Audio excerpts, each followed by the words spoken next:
hate how quick it goes.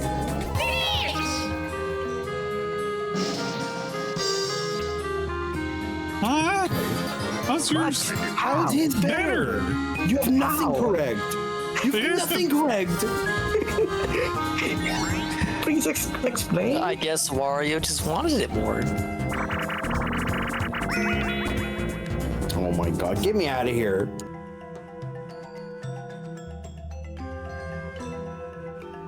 They missed out, dude.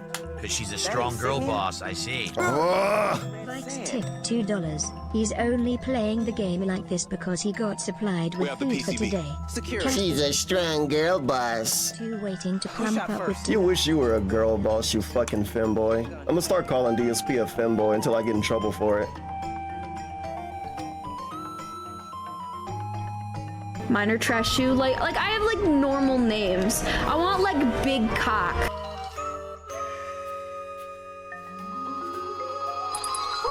I done told you now. This Halloween, you won't like me when I'm angry. I don't like you ever. Now just hold still. You're about to be both whole and oats. I don't like you ever. Hey, all right, two inside. I think Shake and Meatball have the same relationship as me and Josie. It's not orchestra. I'm the incredible.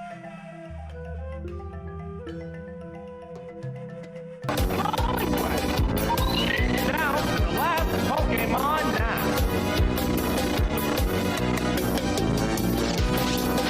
The white hot battle continues.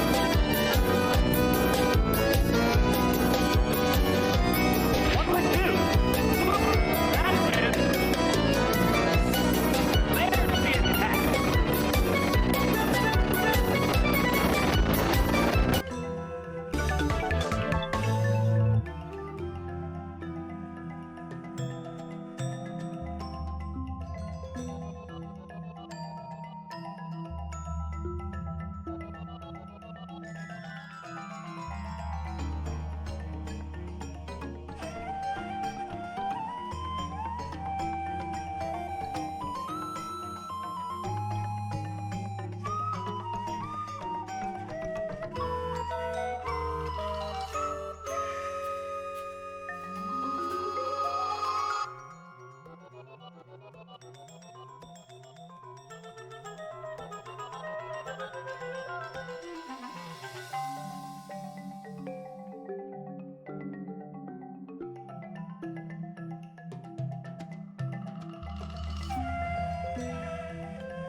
Ladies and gentlemen, Garfield and friends. We're ready to party. We're ready to party. We're ready. I hope you bring lots of spaghetti. I'm scared. Come on in, come to the place where fun never ends. Come on in, it's time to party with Garfield and friends. Dancing, Fiesta, romancing, siesta, samba, la bamba, ay caramba, disguises, surprises, and pies of all sizes. Come on in, come to the place where fun never ends. Come on in, it's time to party with Garfield and friends. Come on in, it's time to party with Garfield and friends. Garfield and friends. And pay attention. There'll be a test at the end.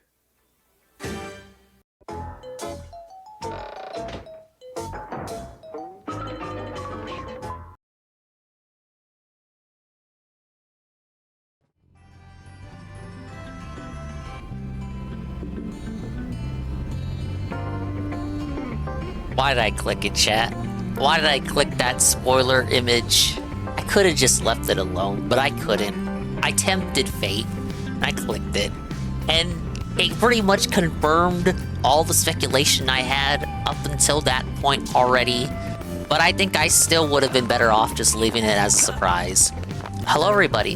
Hello, and welcome to a very late, very cozy style Swollen __ Sunday evening stream. I hope this Sunday evening has found you, as well as it has found me. Big ups to the dinguses, the dingers, the dongers, and the Swollen _1s existing here and now. Big ups to the dinguses, the ding-dongs, the dingers, dongers, and Swollen _1s, sure to exist in the immediate and far-flung future.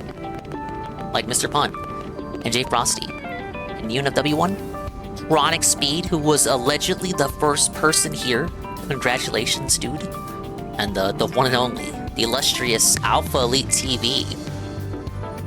This is karma, guys. I got hit with karma. Not that karma, literal karma. I got hit with karma because I spoiled Carl on Bleach. Unintentionally, I was just being old dingus here, blurting shit out without thinking about the repercussions, and as a result, I am eating shit for it today. Not even 24 hours later, now I'm the one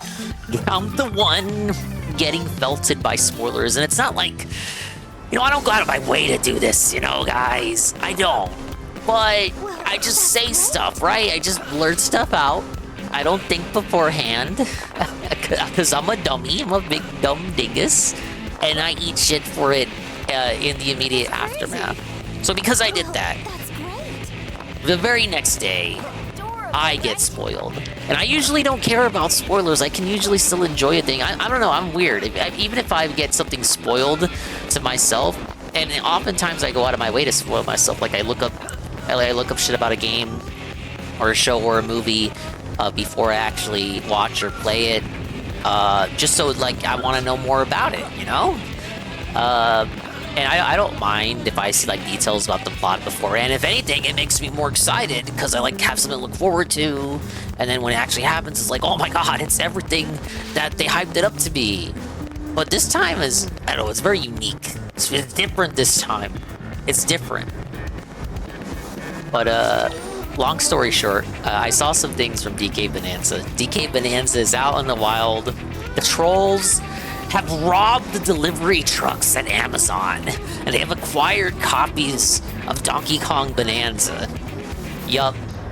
And Discord people are no-lifing it.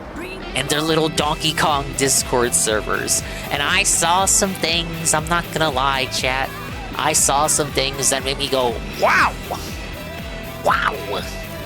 But I will not elaborate, because I know there are people listening to the sound of my voice right now who intend on playing the game. And unlike what I did yesterday with Carl and Bleach, I will not overstep this boundary. I will respect your time. I will be courteous, and I will not elaborate further or say nothing more, but it is a legit Kino Game of the Year contender, I am hearing. In fact, it's even probable that it may have one of the best finales of all time. Period. Point blank. Alright, that's enough shilling for me. Conveyor belting and felting Xenoblade continues. I gotta do this affinity quest before I can do the next story mission. I figure we did chapter 10 last stream session. So we'll start with this, and then do chapter 11, and then it's like 2 story chapters after that. Hey, Astro. And then, of course, I got stuff to watch tonight as well. He's sweeping before the game even comes out. You came in midway. You don't even know what I'm talking about. Colonel, and everyone's here with you. Perfect. Why do I feel like we're about to be asked for a favor? No. It's only what I've been doing all game. Gwyn has desperate and pleading look on face. Let Tatsu guess. Gwyn is dying of hunger and want Lindley to Yeah, it's about Donkey Kong. But I'm not sweeping for it. I'm just saying I saw some stuff about it, but I ain't gonna say shit. If you're in a place like this. Not that I had any concerns about the game, unlike Arlo. But you know, I was curious about some things, and if I had any worries, they would have been assuaged by what I witnessed. And I didn't even witness much. I didn't see video. I just saw screen caps. The screen caps tell me everything I need to know. Even if I had any worries, they would have been laid to rest by what I saw. But I don't have any worries to begin with. Assume his problem is combat related. Ask if he's having lady trouble. Whoa, buddy. Exactly. I need to... Wait, what? No! I'm here because I want to get stronger. Come on, Gwyn, you're plenty tough already. But I need to be tougher. I'm still nowhere near Leon's level. Who's Leon? Yeah, what Now the I fuck? get it. Resi All right, reference? so how can we Not that help? Leon. You're looking for some advice? Yes, ma'am. He's trying to get natty like Before we can say Resi anything Leon. useful, we'll need to get a feel for your current abilities. Let's start Paying with someone. a round of mock combat. Welcome to the late ass stream. But you'll mop the floor with me. It's The an Streak exercise, Felter Gwyn. stream. It's not about winning. Exactly. Now get Thank ready. you, Mr. Pun, the 15 stream streak, and OMG Zelda, the 5 stream streak. I'll Whoa, give it my buddy. best, Hello, ma'am. hello. We're doing more JRPG side questing. But this is mandatory. I can't do the next story chapter until I do this. Train with Gwyn to help him get stronger. Oh, I had practice battle.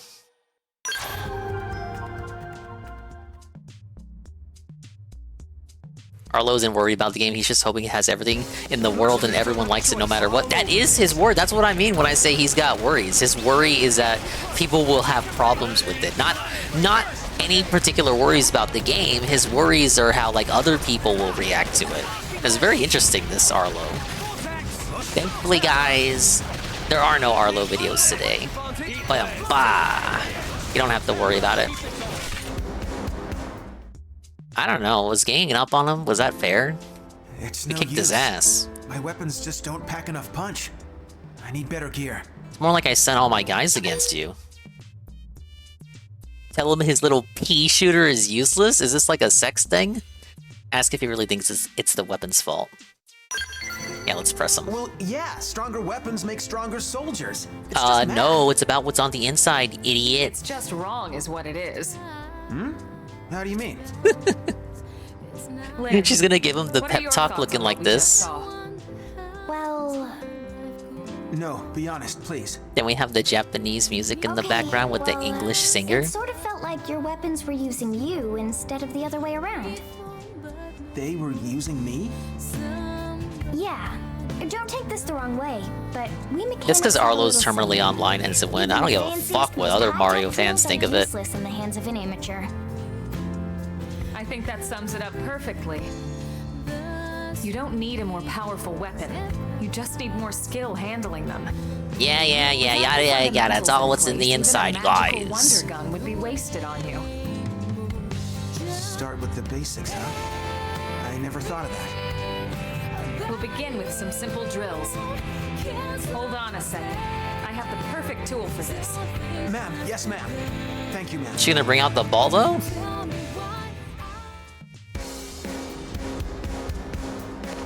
Yeah, see, I don't care what other fans think about it. I only care what Ree has to think about it. And it looks like it's gonna be good.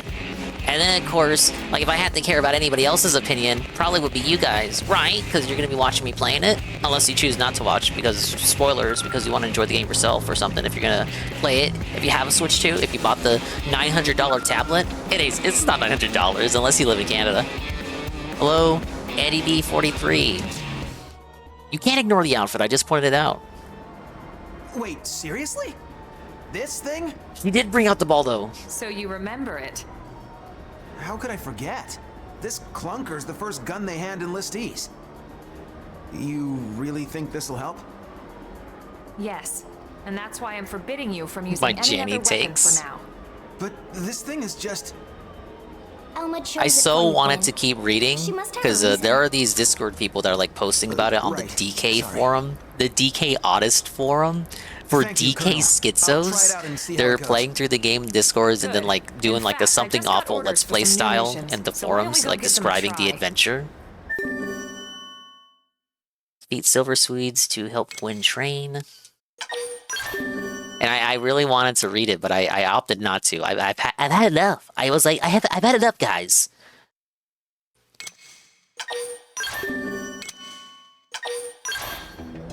Big up Skolum. 3 missions? Right this second? Thank you, Eddie B43. 5 stream streak. Ma'am, Big ups. yes, ma'am. I'm not playing System Shock 2 Remaster. Did that got a remaster? They're remastering the second one? I didn't hear anything about that. Comment about what a Taskmaster Elma is. Say that Elma was far too harsh on Gwen. Yes, Elma is even harsher drill sergeant than Mustache Man. They added multiplayer? The Colonel had Like quite the competitive, reputation or for you can play the whole game co-op? I said move your feet, not your mouth. Ma'am, yes, ma'am.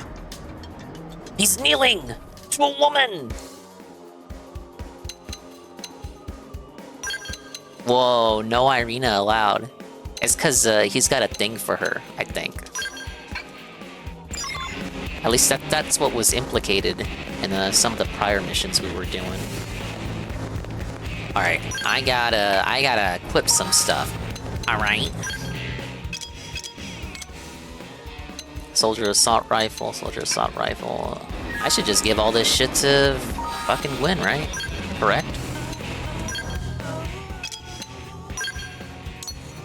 They recently acquired. What if I don't have one? I gotta go buy this starter weapon that I never bought. Wait, I think this is it.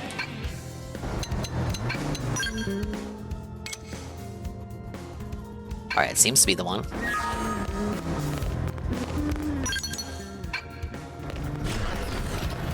It's been 25 years, shoveled onto everything, will only switch 1 and not switch 2, despite being last week. Just backwards compatibility, bro. System Shock 2 always had co-op, but it was clunky. Lots of FPSs back then did, ever since Doom. Shows what I know. I'm not a boomer shooter guy. That's like the alpha elite genre.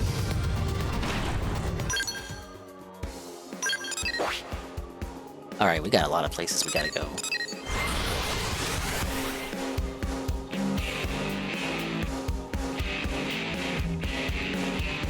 I still didn't watch anything relevant to what Dave was doing or talking about today. I had every opportunity and opted not to. So don't ask me what he's doing or what he's saying or how much money he made, bitch, because I don't know a thing, motherfucker. Oh, they're level 41? Oh, it might actually be a challenge then. Or not. Oh, they will not be a challenge.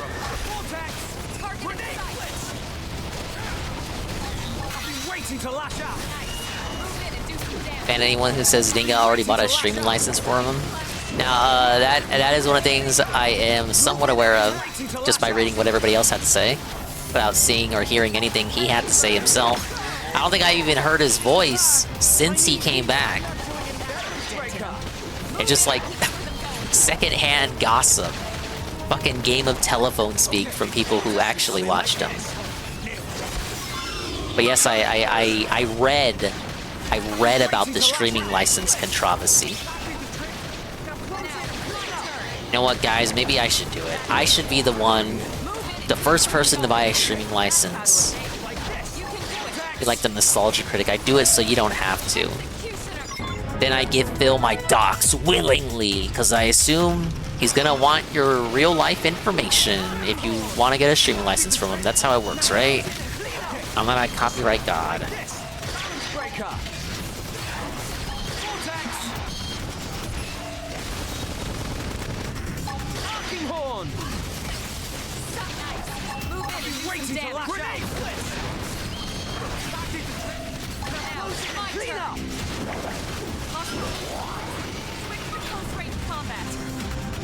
Who am I fighting now? Pro Berserker. Oh, he snuck up on us over here. Look at him run in here like it's Gears of War or something.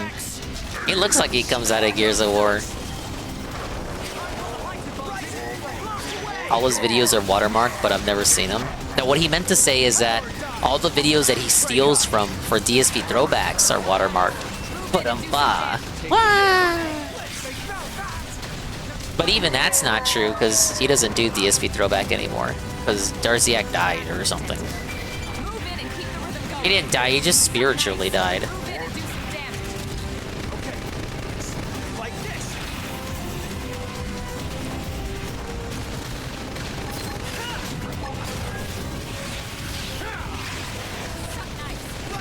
This is so Remember what we unfair. said about those who are no longer with us? Okay, what's next?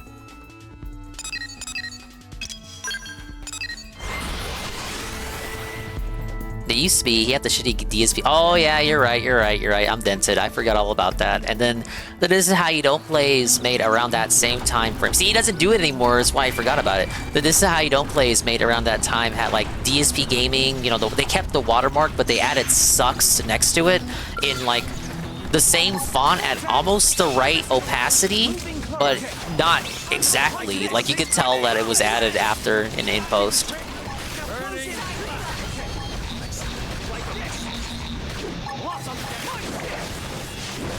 Yeah, because This Is How You Don't Play is I watched when I was finding out about him came from that era. Not the initial ones I watched, which were back during the point the camera at your TV era. Some of the later ones, for sure. GPM. Thank you, GPM. Raid with a party of 6. Hello, hello. I am once again side questing in JRPG land.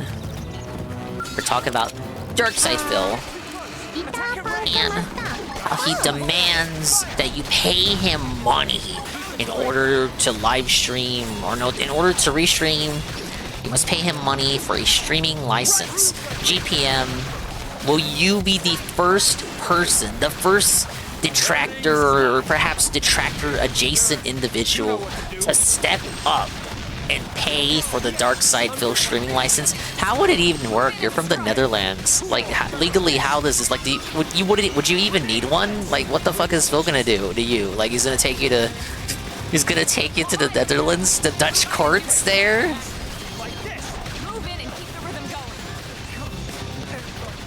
Hey Wrexham, when's the Zaxby's gift card giveaway? One just opened up here and I'm craving. It already happened, you missed it.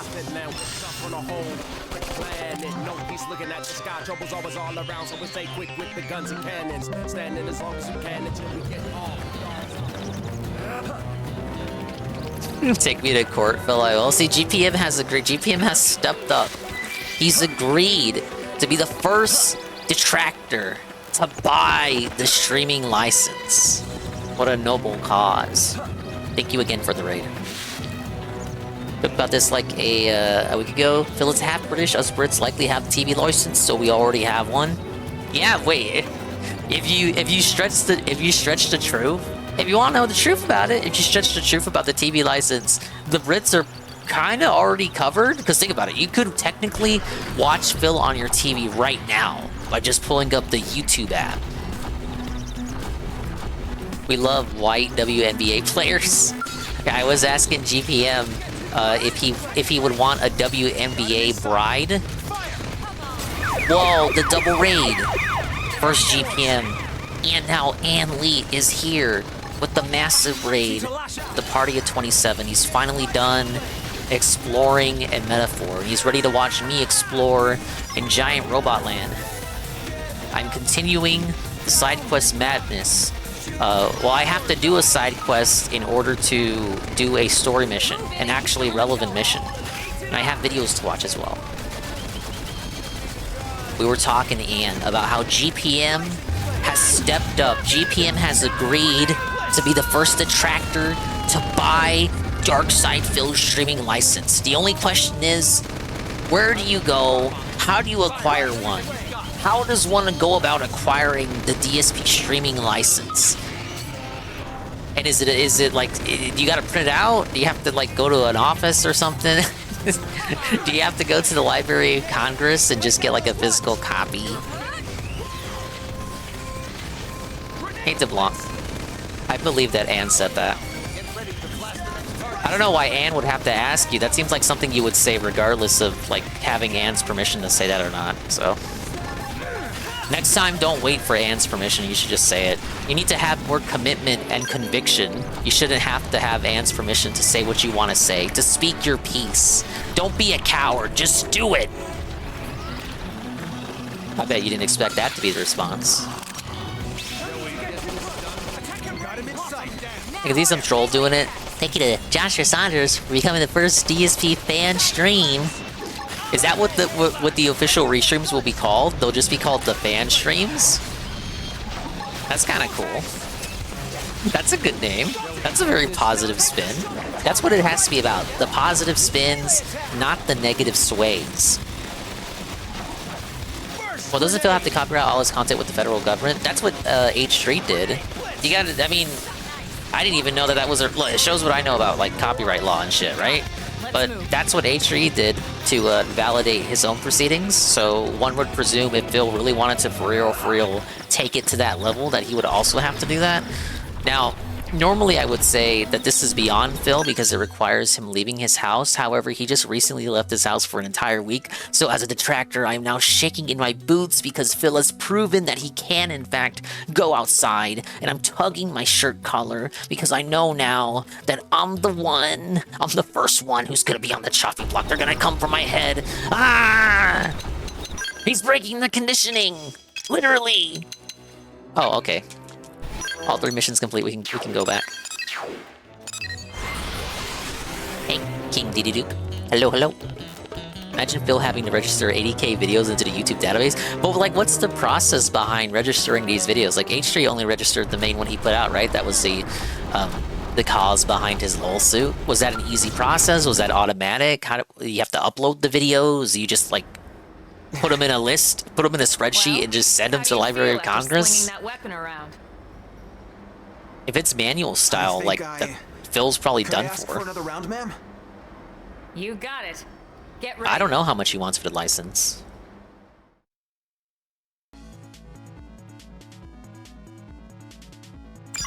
Looks like we don't have a choice. All over this. Hello, take a chill, Phil. Oh, I love that name. That's exactly how it works. Oh no, he's done for then. He ain't gonna do that shit manually. Suffer, bish. Registering with the Copyright Office versus YouTube is different. Wow, I defeated him so easily. What was so much for the power of friendship? He looks like he just may first bursted. Pretty good, judging by the look on Yeah, this is gonna be the real trial of the century, Wrexham. Thank you so much, Colonel. Now I know to focus on the fundamentals. I remember now. Leon used to stay late and just drill on the basics for hours and hours. Who's Leon? Who's this Leon anyway? He never explained. He's his lover. Was my best friend. He's gay. Leon was Arena's younger brother, Lynn. He didn't make it on board the White Whale. Oh, that's why he has such a thing for Irina, because he was close to her brother. That explains it. It's just, he was my hero, you know? Always looking out for me. And Arena always... Astro, it's a Japanese game. Think of this as like the equivalent of an anime when they all learn the important lesson at the end of the episode. And there's my dumbass character just kind of staring at him blankly. Tell Gwyn that he must surpass Leon, not just admire him. Tell Gwyn he'll never live up to Leon's standard. I like Gwyn though. I think we should help him out. We should push him, help him on his way. He's right. We can't have you settling for good enough. If the vest doesn't fit, you must acquit. DSP's original vest, it never looked like it fit him to me. I shouldn't settle for being like him or anyone else. Always looked a little small on him. Now, I ain't just saying in the present, I mean in the past too. I realize that now. In fact, who knows? Maybe I'll even surpass Leon someday. When that day comes, I want a rematch, okay? Of course. I wouldn't miss it. Still, from the looks of things, that's a long way off. If you want to be strong enough to protect Arena, that is. What? How did you even... Oh, come on, it's written all over your face. You get these puppy dog eyes every time you talk about her. He wants to marry his best friend's little sister. Even Lynn's calling you out on this. I'd say you should take note of it. Guess it's more Or wait, I think they said that she was the older one.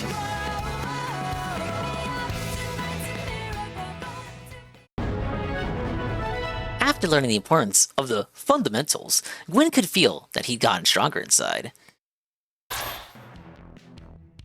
Alright, well, they made me do that before doing Chapter 11, so I'm just gonna accept that that whole mission was a death flag, and he's gonna die in the next story mission. I don't know if that's true or not, I'm just saying that right now so I can pat myself on the back if I turn out to be correct.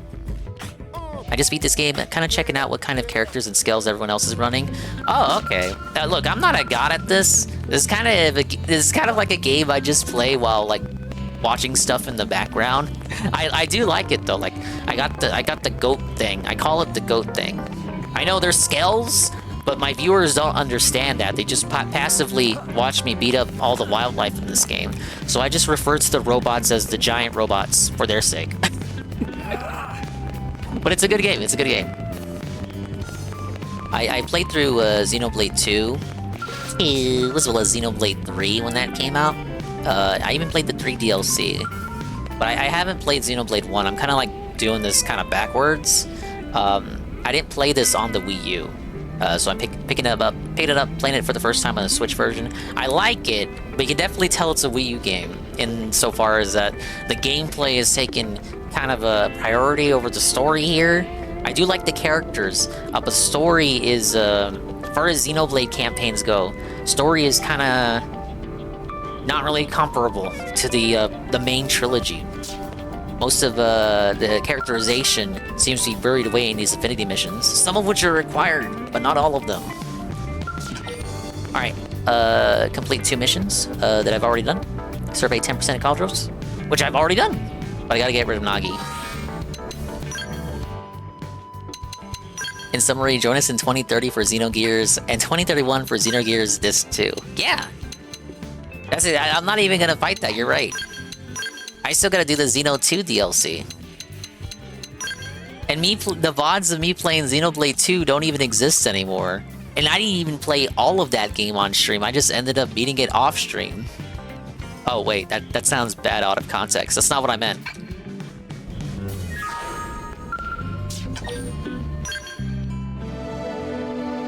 Chapter 11.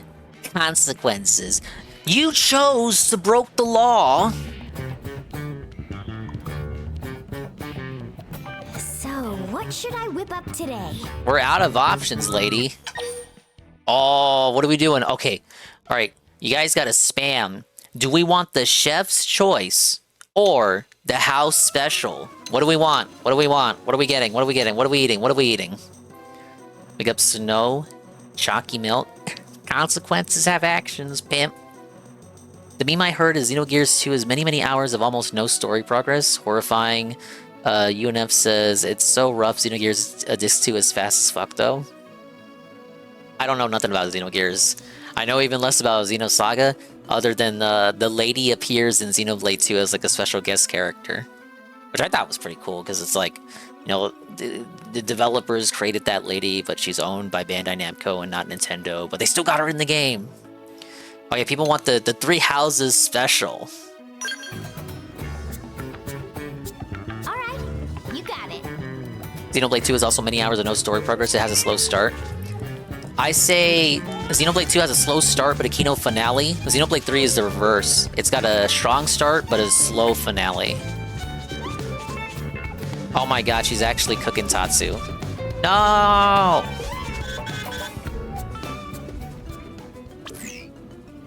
We need you in the hangar, now! Uh-oh, we don't get to eat. It's Lau. Hey, get away from that! Lousy! Get your butts over here! What was that all about? Did I hear him talking to Lau? Whatever it was, it didn't sound very good. I thought Lau was in a coma. Get to the hangar ASAP. Uh-oh, respond to Commander Vandom's urgent request. Recommended level 44. Look, I'm speeding through these last few story missions. The level requirements are starting to catch up with me.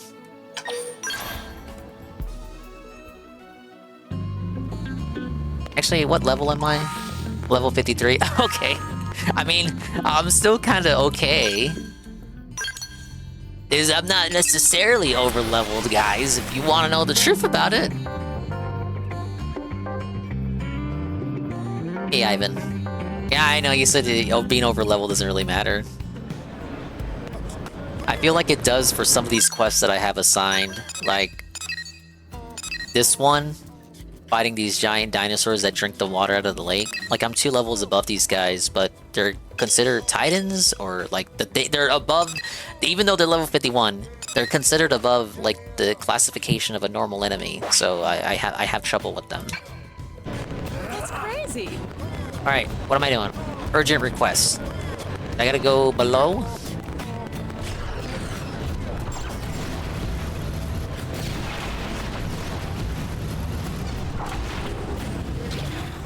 Alright, he's hanging out down here.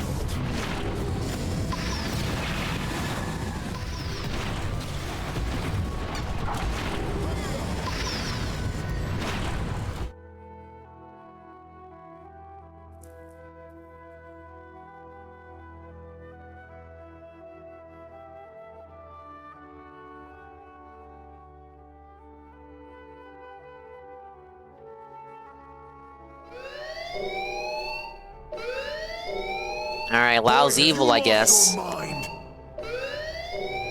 You know damn well what that data means to us, to our entire race. Whoa, don't make it about race, bro. It means an end to this giant lie. I've been waiting a long time for this.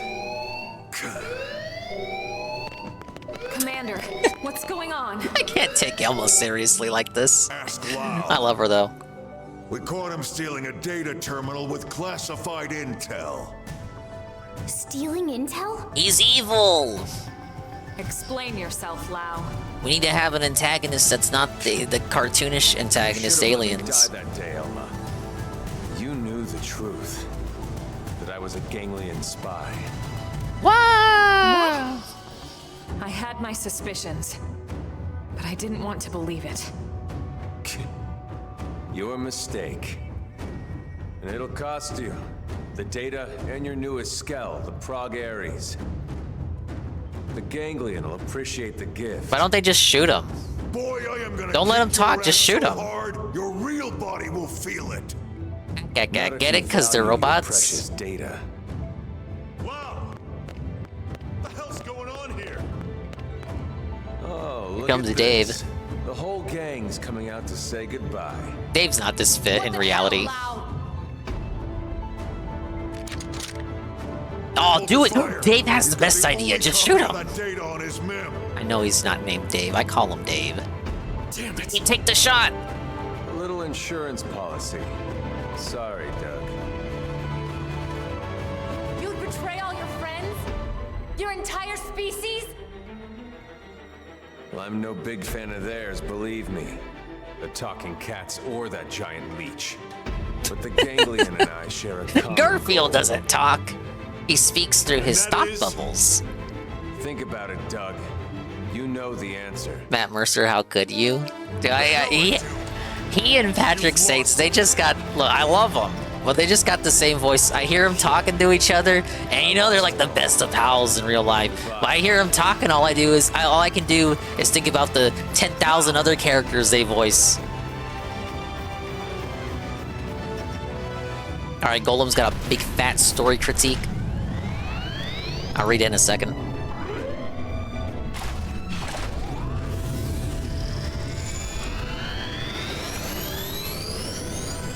I'm telling you, Doug, you should have just took the shot. You had him right there. Doug, you make me angry, Doug. He angers me more than the cartoon Doug.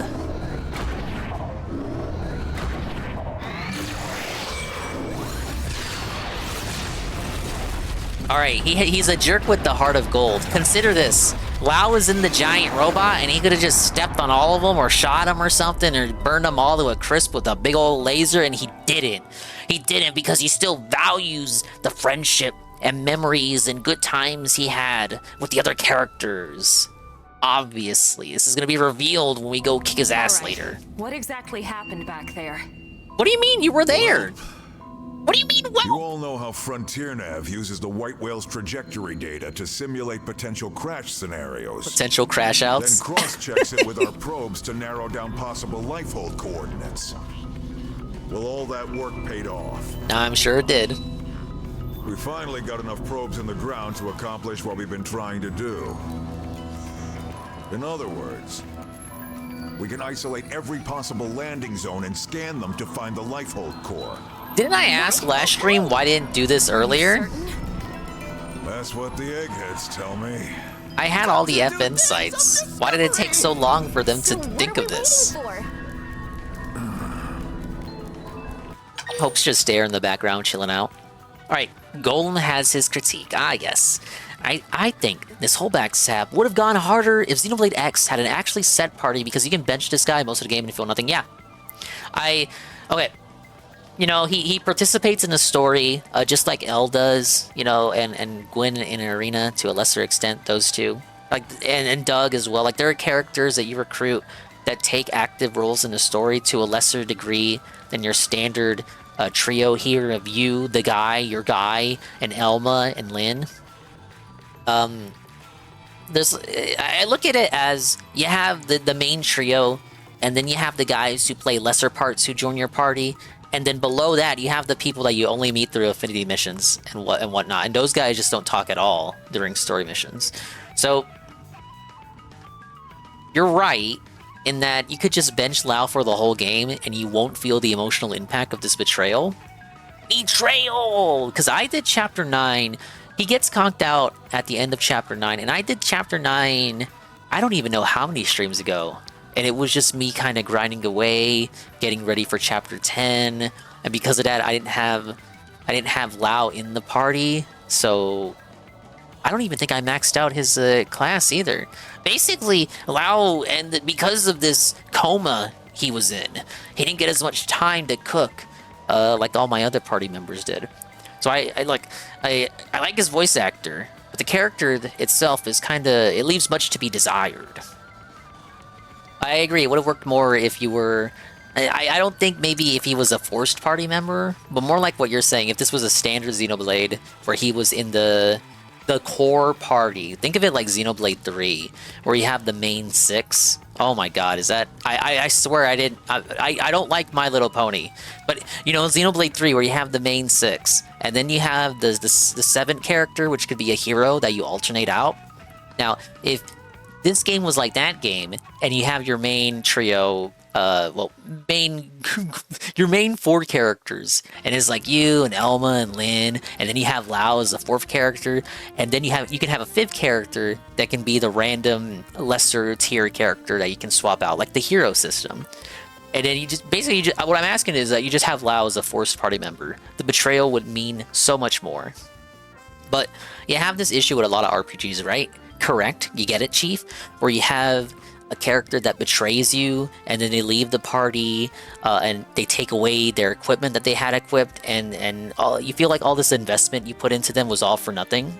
A good comparison here would be another Nintendo game, Fire Emblem Three Houses. If you knew nothing about Edelgard's betrayal in that game, and you invested levels and time and skills and resources into Edelgard and Hubert in that game, only to find out that she double crosses you, and you don't end up siding with her, you go against her, then it's like, well, you wasted resources and time, Edelgard and Hubert, and they end up leaving you. Well, that's what I'm saying, unless you sided with her. I'm saying from the perspective of you're playing the game for the first time and you don't know that you can side with her. So you waste resources on them, and then they betray you, and then you gotta like start over if you want to side with them. And by the end of the game, by the end game of this, for the last mission, it definitely feels like there was an idea for who the canon 6 to 8 characters in the party would have been. And I bet you're thinking what I'm thinking, where it's the main trio and then the secondary tier of characters who appear in the story to a lesser degree than the main trio do, but they're still like considered more important than the ones who only appear during the affinity missions, like HB and Murderous. And I like HB. You haven't seen the epilogue ending to this yet, right? Not gonna spoil it, but it gives context to the end of Xenoblade 3. I know there is an epilogue of some sort. I have not looked at any spoilers, so I don't know. I do know that it connects it and bridges it to the main trilogy. SMT5 was a bitch for that. I grinded one party member hard and then she left me. What? I hate when that happens. It's again what I said at the start of the stream, where like sometimes I will look at spoilers beforehand, and I'm not affected by spoilers. Like, going into Three Houses, I knew Edelgard was gonna betray me, because I was hyped for that game, so I looked up discussion for it, and I was prepared for the betrayal, so I knew that I would be okay investing in Edelgard and Hubert, because I knew I was gonna side with Edelgard. Can't praise that, son. Alright, well, that was quite the discussion there, guys. Suggest it's because of Lao. Hear the commander out. Don't tell me. It's already been destroyed? If it had been, none of us would be here right now. Oh, right. Dumbass So in Lynn. other words, Go on. Lao sabotaged the whole operation? That's right. He took the terminal that was analyzing the data and deleted all the backups for good measure. He deleted all the hard drives. Call the police. Say you should have shot Lao. Ask if the analysis can be redone. Oh my god. The writers thought about it, Golem. The writers thought about what I was thinking of. Why didn't we just shoot him? So much of the twists and turns in this game where you face with the antagonist of the quest line. So much of this can be resolved by just shooting the villains. They always let the villains escape into their skull for some reason. No, actually, it's a good thing we didn't. What do you mean? No one had any idea where on his MIM he was keeping the terminal. Oh, that's cool. If it was damaged, we'd have to start the entire simulation Shoot him in the eye. Come on. And there's Oh yeah, not he was enough hiding the operating time left terminal in his eye. Exactly. Then we have no choice. We have to find Lao and recover that terminal. For now, let's assume he's headed for that ganglion stronghold we heard about north of Silvalum. Or we're gonna talk no jutsu him? Like, what do you want? I just hope that Gajarg guy was telling the truth. Everything is riding on this mission. Don't screw it up.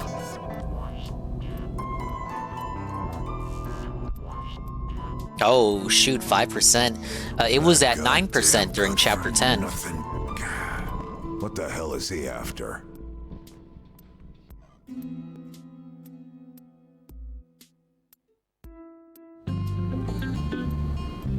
Whoa, buddy.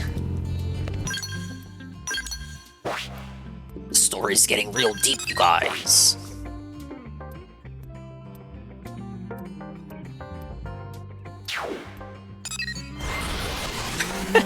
I'm kind of ruining the journey, having all the fast travel points set up already. This is what you get when you let me explore. I want to go everywhere. I want to see how much of the game I can explore before the game tells me, no, you can't go there yet. Do the story, idiot.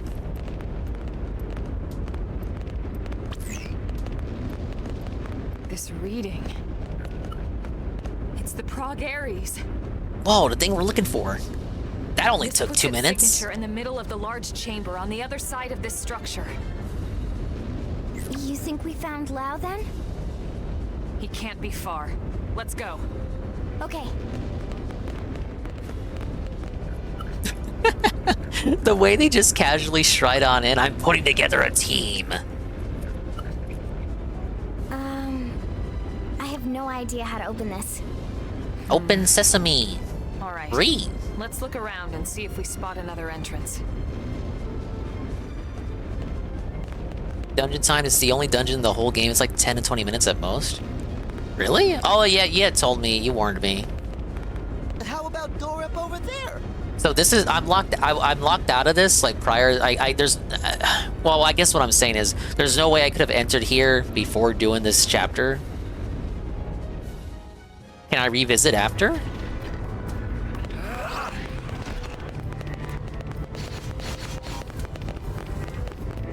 Bye-bye. I'm over-leveled. Nice alarm, though. You don't remember. Where did it go? I'm just fine, they don't care. I'm over-leveled. Ah! Let's explore, man. Wait, what if this is where I'm supposed to go? Wait, we gotta go the other way. Can get into there before the chapter way before. Okay. Because it seems like for a lot of the game, Phil, and this is funny that your name is Phil. For a lot of the game, The game, there's no restrictions on where I'm able to go. Like, if I can get there, I can get there. I don't remember what chapter it was, but it took me forever to get my skill. I remember the time it took. I played the game for 100 hours before I actually got my skill.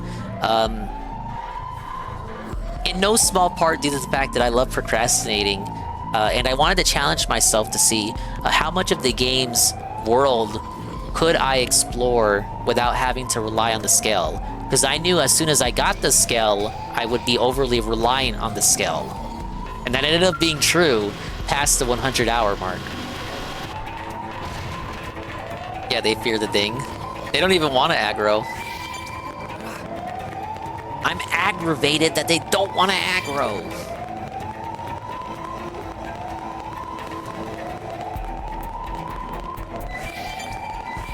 All employees. All employees. Okay, look, this guy wants to fight. All employees, I'm heading to the platform. All employees. Level 37. This is pathetic, chat. I unlocked every FN site a chapter or two before I got a skill. It was a good time, I don't regret it. Yeah, I liked it. Because I don't, it felt like I was cheesing the game a little bit, but not really. Because, like, you're able to platform, and it's very jank platforming, but you're able to get to places that you would not have expected that you'd be able to get to, and I just thought that was cool. It was like me challenging the game's physics to see if I could go beyond where maybe the developers expected you to go as a human before getting the skill.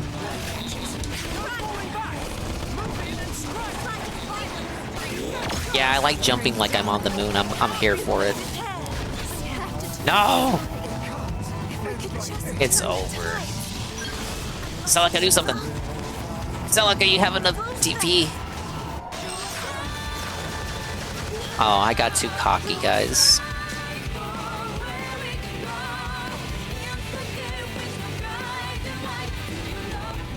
What? I'm all the way back out here. No checkpoints. Ah!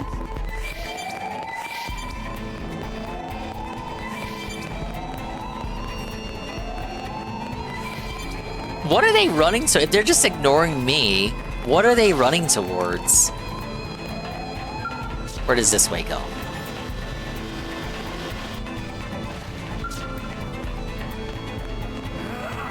Oh, he's just chilling out.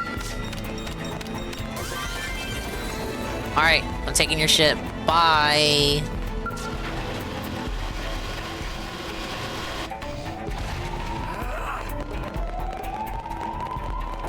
I noticed in my party member menu, there's a lot of party members I don't even have yet.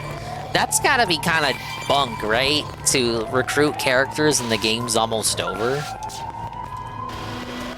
You won't be able to enjoy their existence.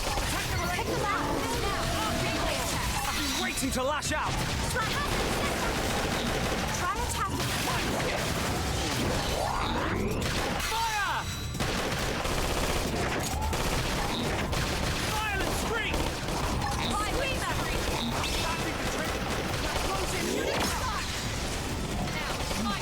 They're for New Game Plus, locked until the epilogue.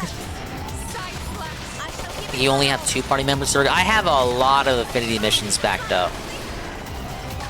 I wanted to do Chapter 11, unlock the next wave of basic missions and regular missions, and then focus on the affinity missions for the night, and then maybe regular and basic missions tomorrow. I'm basically attempting to no-like the game, to conveyor belt it and complete it before the new Donkey Kong releases. I'm so fucking hyped, dude. But I ended up spoiling myself a little bit before starting the stream. But I won't elaborate for your sake. But what I saw affirms my belief there's a genuine Game of the Year contender. If I had any worries, they've been laid to rest. Yeah, I've been playing the game since release. But I've been taking my time with it. It's not like I've been only playing this game. We got a variety style rotation.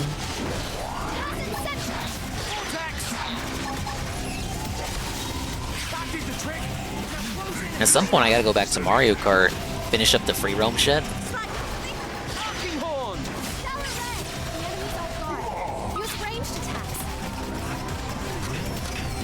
Alright, who else is yelling at me?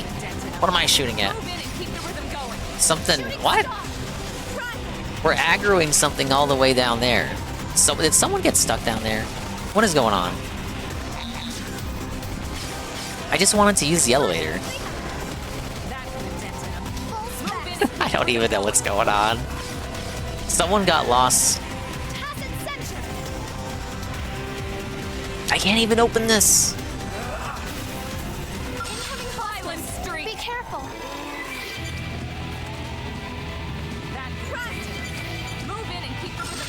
Link and DK team up to fight the final boss? I wish. Where are they at? Someone got lost. I gotta like run away. Okay. I don't know what happened there.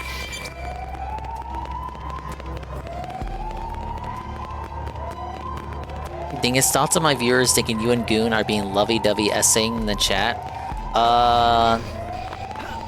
I don't know, I just like effort posting. Is that so wrong? Oh, I already used this one. Wall of text posting is based, actually. Having meaningful commentary to add that you can respond to and be like, wow, Dingus, you think my stream is so awesome and important that you would type out something that long? Oh wait, damn it. There's that other chest.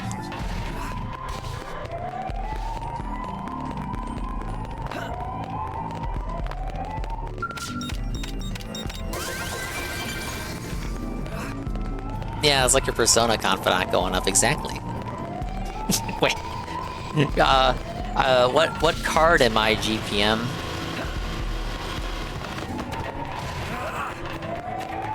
Am I like the lovers or something? Well, text posting is what you do when you want to punish everyone else. That's why Ann does it every time he's pissed. Ann has a very eloquent way of communicating his thoughts.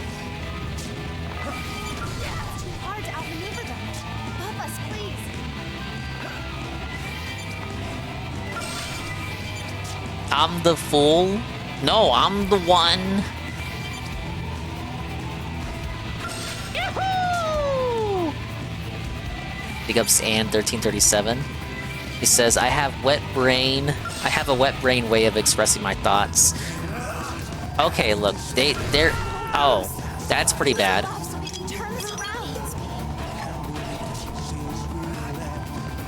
I just wanted to run away, guys.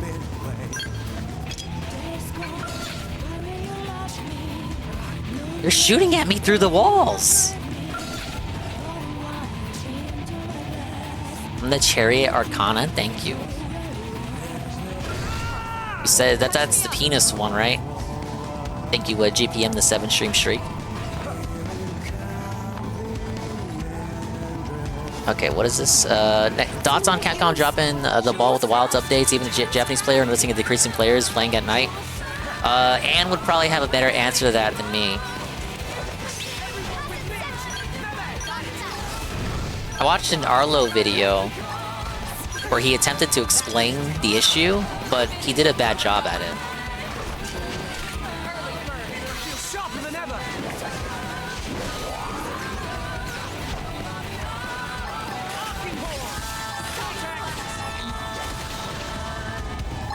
Arlo tried explaining the issue, and his explanation amounted to, the optimization thing.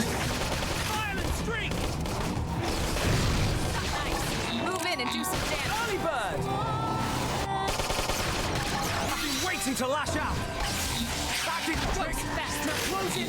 They're basically drip feeding content and time walling tempered monsters. I'm assuming tempered monsters are the super cool ones that drop all the cool shit that in the previous games you would just grind without having to worry about it being time walled. The end game stuff? That's why Arlo didn't mention it, because he didn't do end game. He rage quit! They give you cool gear. Okay. People are not happy because of the FOMO, and lack of monsters is annoying the hardcore players. Yeah, so basically the endgame issue that Anne was talking about. Where the players are annoyed by the drop rates, the drip feeding of content. I guess old Monster Hunters weren't like this because they weren't really made for this games as a service economy that we now all exist in, whether we like it or not. Maybe that initiative is wrong. We need to start killing games in order to make them better. We need to start killing games, actually.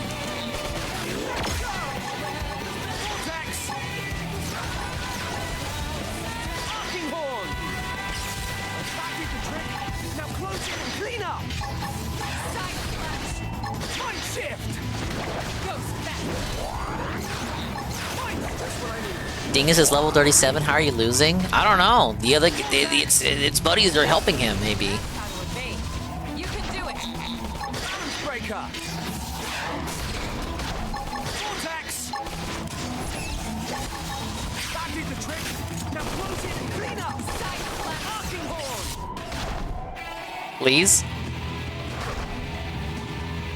Now it goes into phase 2. Phase 2, it's level 60.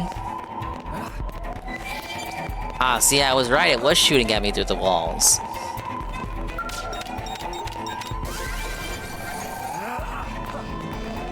All employees. I don't mind the lack of monsters because I don't want to boot up Monster Hunter every week. Yeah, that's fair. And, you know, for most people, it's not like the primary game. But the Monster came out, I played it twice, and then I'm so bored. To do endgame content is definitely a thing they need to work on. What would the GPM solution be? How do we fix Monster Hunter? Okay, we have the Anne response. Speaking of all attacks.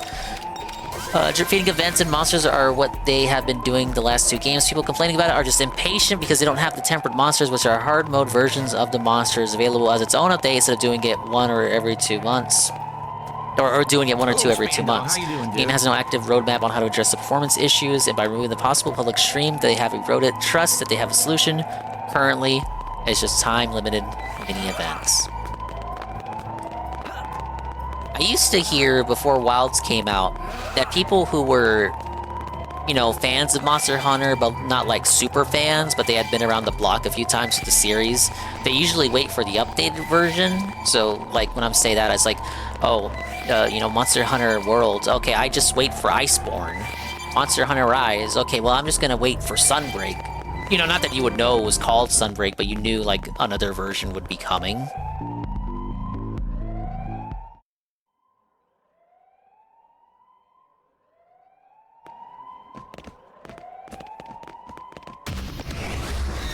Hey, there he is.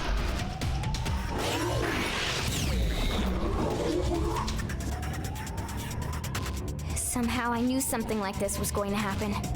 Did she also spoil herself? Take it down quickly. The older Monster Hunter staple of you having to post a quest to get credit for clearing it make the Deviant Monster quest a colossal pain in the ass in Generations Ultimate. I have Generations Ultimate, but I never booted it up.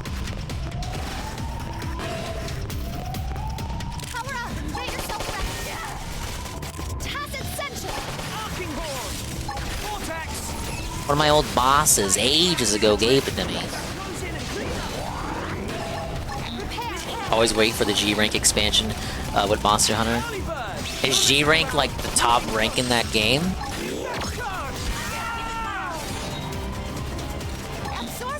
Wouldn't it be the other way around? Like G rank would be the bottom rank, and then A rank would be the top rank, with like S rank above even that?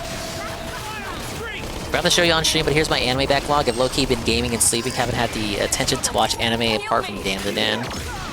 Like I said in your stream, I think Dan the Dan is alright. Oh my god. GPM watching My Hero Academia? Well, I seen you watch Yu-Gi-Oh! GX. Shoshiman is Kino. You really should finish Shoshiman. He's watching Fire Force! He's watching Apothecary Diaries! Ah! You need an orb. He's watching the My Hero Academia spinoff.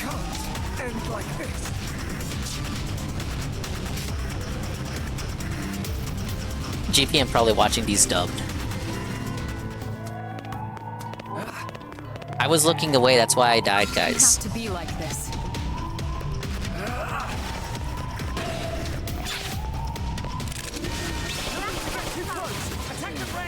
Capcom fans are like NBA, 2K, or Katya. They will complain and keep buying and playing. Well, because unlike 2K and COD, Capcom will occasionally put out a game that's like pretty competent. You get it, Chief? But then they just continually let down the fans in other ways. But because they occasionally put out a banger game, people are kind of accepting of it. And also a lot of it is nostalgia from what they used to put out. But it's not all nostalgia, because every now and then they'll put out like a genuinely good game. And then that's either counterbalanced by them putting out a really shit game, or they ruined the really good game with awful updates.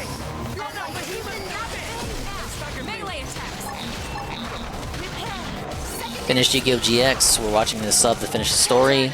Holy shit, GX is so much serious and better in the sub. Yeah, it's very jokey in the dub, but I didn't see much of the dub. I was more of an OG Yu-Gi-Oh! Chud.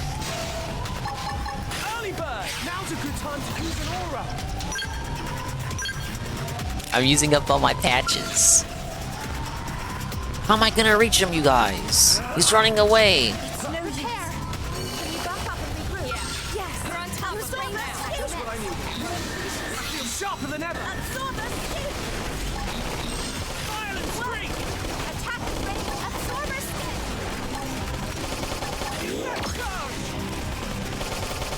Let's be real, even if they had a tempered version of every current main monster or MH Wilds right now, you would have the better part of 10 to 15 additional hours of content max.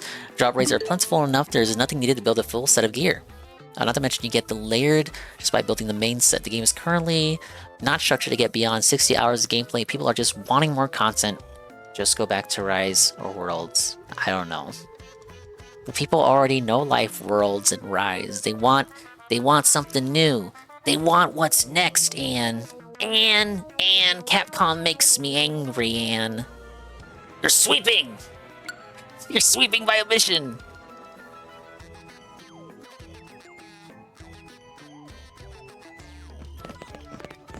I think my favorite show on Anime Night currently is the detective one. I think the characters, the chemistry, and the dynamics are funny.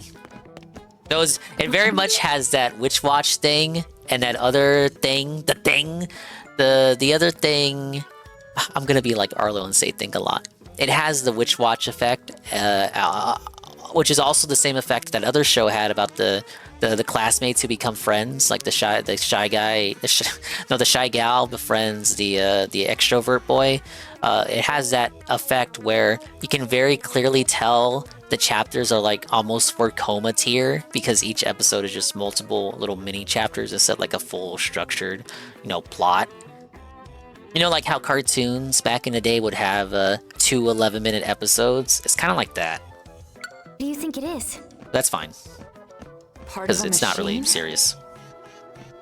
Silly friends, it obviously keyed to Big Door from before. I actually think he's right. Okay. Wow.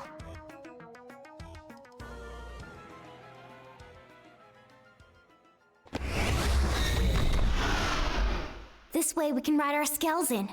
Oh, thank God. Exactly.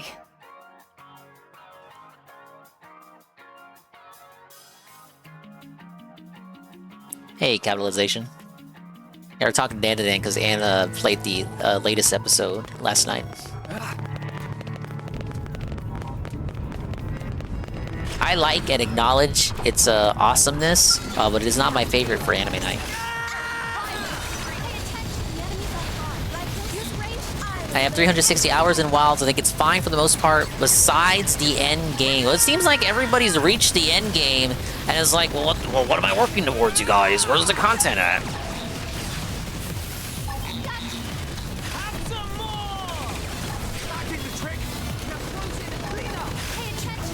Dingus is objectifying Elma, but why isn't he objectifying one of the guys to keep it balanced? I do objectify the guys, they're just not in the party right now. My character has his chest exposed. I'm actually, you know, I'm pretty fair, all things considered. I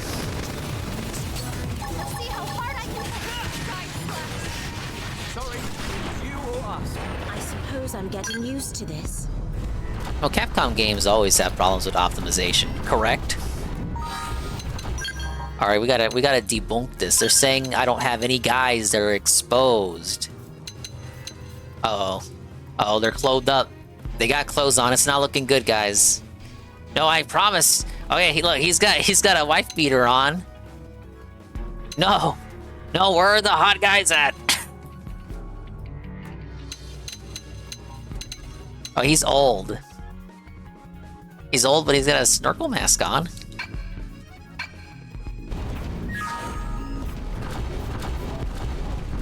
They ditched Dragon's Dogma 2. They never fixed the optimization. What a monkey's paw Dragon's Dogma 2 was. So many people asked for that game, and then it just kind of came and went. Not even Phil finished it. Also, a Dinger Mama GPM had a birthday dinner today, and she told me I look like Harry Potter now because I got the scar in the corner of my head. That's based. Based Mama GPM. She tells it how she is. She tells it how it is. She doesn't censor herself. She has no filter. She just says it. And if you don't think that's based, I don't know what is. Alright, what are we doing? Where are we going? I got the Skell on. Am I just hanging out? Do I go in the elevator? Teleporter? Well, obviously, I follow the thing.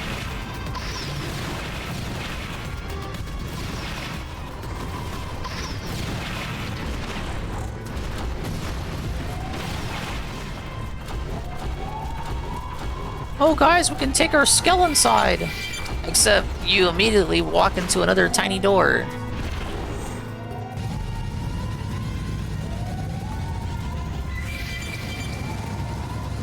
Don't worry, they meant you can go this way. This is the Skell-friendly teleportation device. It's just an elevator.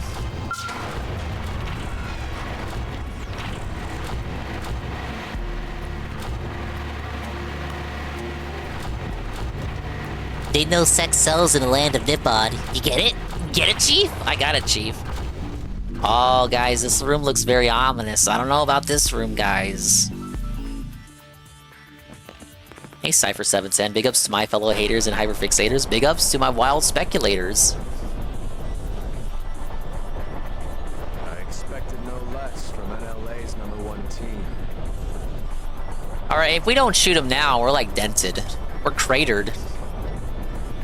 Shoot him! In the eye! Shoot him up in the... Come on, shoot him up the nose. There's no way he's hiding it in his nose. The Ganglion really are afraid, you know. Even Luxar, their leader, trembles at the idea we might get our bodies back. That's why he had me stick around here, to keep you out of his tendrils. He's scared! You knew we had no choice. We had to chase after that stolen data terminal. The story is kind of light, GPM, compared to the other games in this series. That's okay though, it makes it easy for you guys to understand. It's not just some like hyper anime bullshit. Of course I'm excited. Why wouldn't I be? But this guy's our friend, but he was our friend. He's evil, but he's obviously pretending to be evil. He's still our friend. He's just misguided.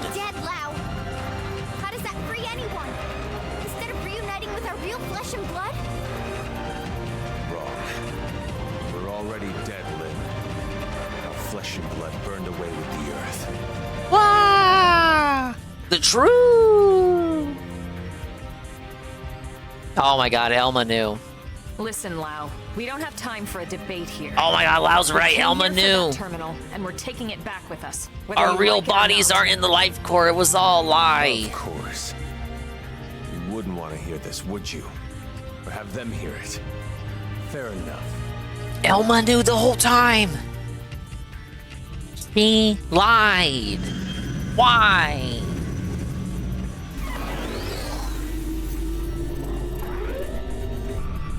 Guys, he's not gonna die here. Right?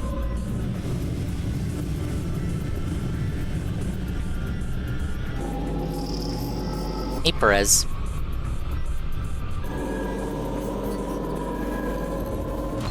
Is he sleeping?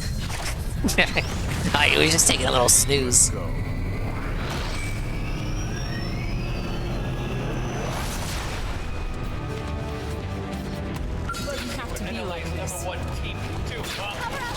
Oh, level 45. I'm so scared, you guys. Oh, we're just bullying him.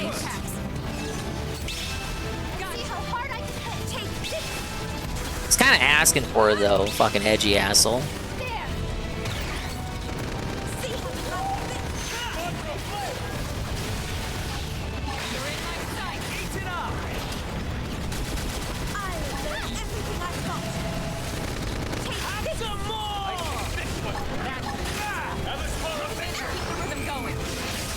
He's just spurging out, I can barely hear him. Oh my god, phase 2. Winning the gameplay, losing the cutscene. This is wrong. Humanity should have died out along with the Earth. We should have let nature take its course and accepted our fate. You don't believe that, Lau. If you did, you would have never volunteered to work on Project Exodus in the first place. I have never watched Critical Role. For what it's worth.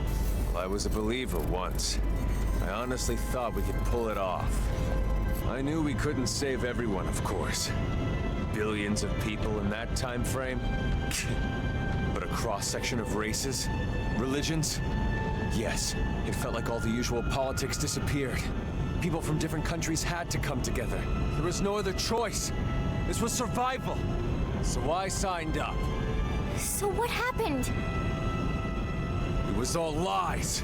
If you weren't rich, or connected, or part of the first world elite, you got left to die on Earth. Whoa, classism. Oh, yes. Ah, yes. The only reason people like you and me got on board the White Whale is because they could use our skills, exploit our talents. But everyone else, all those countless souls boxed up in your precious Lifehold core, the same elitist bastards that decided they're the only part of humanity worth saving. No. If you don't believe me, ask Elma. Let her put some clothes on first. With how all the passengers were chosen. But I hardly see how it justifies this madness. We were acting to save the human race. I never understood why humans separate themselves off. My race, my class, religion, country, age. As if it matters in the end. Did you just say age doesn't matter? Call the cops. No, not insignificant. Not to humans, but really, how could you understand, Elma? Sorry, but I won't let those bastards purge what made us human. I'll kill us all first. Oh, he's gonna kamikaze. I admit I had no idea about any of this. Oh, she's sweeping it up. What's left of us isn't I had no idea, guys. It's you playing God instead of them. How is that fair? Don't talk to me about fair. Is it fair what happened to my wife and little girl? Oh my god, he had sex. That's why I volunteered. I didn't sign up for Project Exodus because Yeah, I care about Project 7, not Project Exodus. I signed up for Project Exodus because I No, you signed up for a Project Exodus trailer. We'd be chosen, of course. We promised each other we'd accept our fate either way. But at least, this way, we had a chance. We had something to hope for. Yeah, it's kind of dented, Phil. Like, I'm thinking about it. I'm waiting for him to kind of like explain further, but he's siding with the aliens who would have like just would have killed they would have killed his wife and kid anyway. You're right. Tell that to Charmaine and Chenchi. Tell it to everyone we left back on Earth. Is that your wife and kid's name? You knew they'd seal the Context clues. all those people. Anything. You lied. You lied. You lied about why no one could know who made it onto this ship until after launch. They had to lie to protect their elitist families. A subset of humanity or total extinction. I stand by that decision, and I'd do it again. Damn, felted. Yeah, I'd kill your wife and kid again, bish. What do you think about that? But I won't let you destroy humanity's future. Fair enough. I don't expect you to agree either. That won't stop me. Yeah, Golem's right. This is hypnosis through emotional appeals. And I'm not falling for it. Think about it. It's hypnosis through emotional appeal. Oh, it would be so great if we could take all the losers first. we could take all the generic people, all the mobbless husks first onto the white whale. Guys, come on. It's the end of the world. We're thinking practicality here. Fuck that wife and children first shit. We need people with talents and skills, and we gotta prioritize those people. Now, maybe not the silver spoons idiots. Look, I'm not saying they had all the best interests in mind, but prioritizing people who know how to do shit in a real end-of-the-world situation where we have to go into space? Like, how is that dented logic, exactly? We're gonna put, like, 1 million kids on the ship first because they're all kids? I'm gonna sound like Destiny here. And say we should have just let the kids all die and get, like, disintegrated by the aliens. That's not what I'm trying to say. I'm just, like, trying to justify their... This is their logic. That's the logic they're using in the... I'm trying to justify their logic. To be like this. Oh, look, and not only is it phase 2, he healed all of the damage we did to him. He ain't just using power of friendship, he's using power of his wife. Power of family. Meaningful family bond. He's invincible! He's invincible!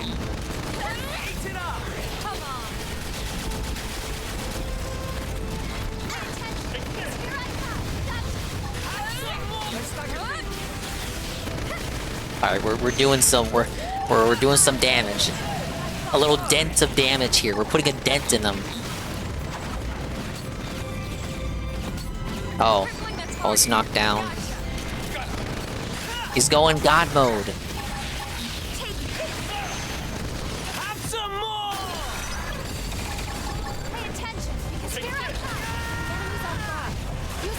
It's pure nihilism, and it's a legit school of thought. Why bother joining instead of giving up? Allow. I think he's just putting on airs. He's being desperate. He's having a moment, right? He's going schizo. He's spurting out. He's having this little rebellion phase here. That's why I'm saying he's a jerk with a heart of gold. He's gonna redeem himself. He doesn't actually mean this. That's why his logic is so inconsistent.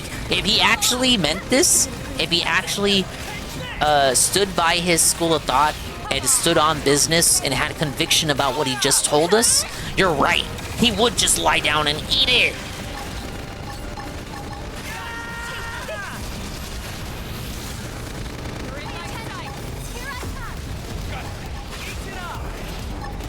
He's going full synth, dude. No, he's not. He actually had sex. And his life isn't over yet at the age of 30.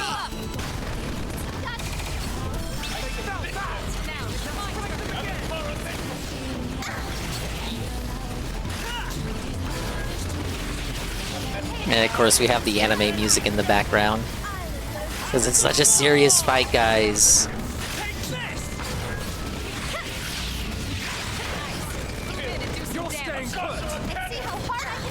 Alright, everyone gang up on him. Yes! Stuff allowed. Oh my god!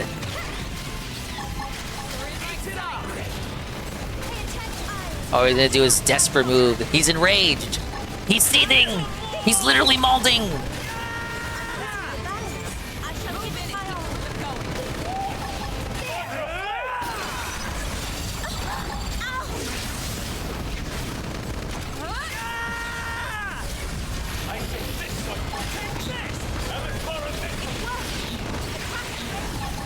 Sharper than ever.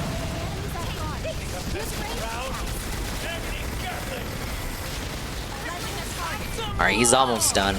We've almost cooked him, shit.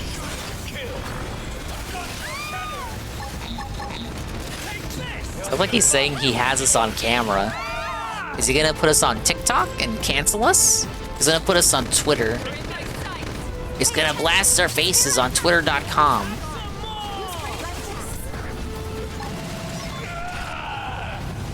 Allow. Alright, well you just faded away, so I don't think you have a choice. Shoot Emma. Shoot Emma. He's gonna shoot Emma. He's gonna shoot her with his dick cannon. Oh, come on. He's hiding a dagger. He's gonna stab her. No more fighting, Lau, and no more excuses. The data. Oh my god, shoot him, please. Go ahead, Elma. She's not. She's not, but she should. She's not gonna do it, but she should. Just don't hit the terminal. So, what's it gonna be? The chest or the head? You've got a 50-50 chance. Shoot him in the leg. With all humanity hanging in the balance. Gotta love those odds. Why are we looking at his ass? Wait, that's it. He doesn't have it. He's being cocky. He doesn't even have it on him. This was a waste of time. Oh, come on. Not like this. Step aside, Lynn. If I can shut down his men, there's still a good chance we can extract the data afterwards. No, damn it, that's not even the point! We're all on the same side here! What if she just shoots and the bullet goes through Lynn and then just hits Lau anyway?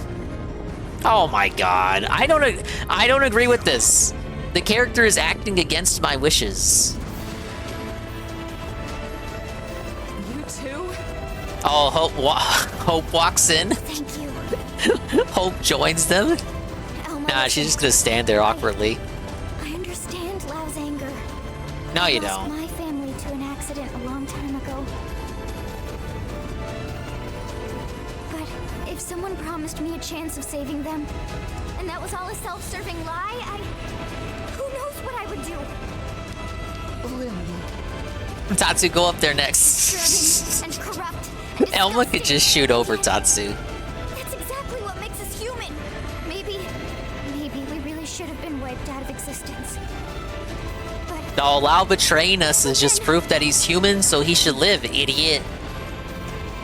It's proof that we're all still alive, even though we're robots. Oh, no. He's gonna shoot her. The data terminal. Take it. No way, really? What's the catch?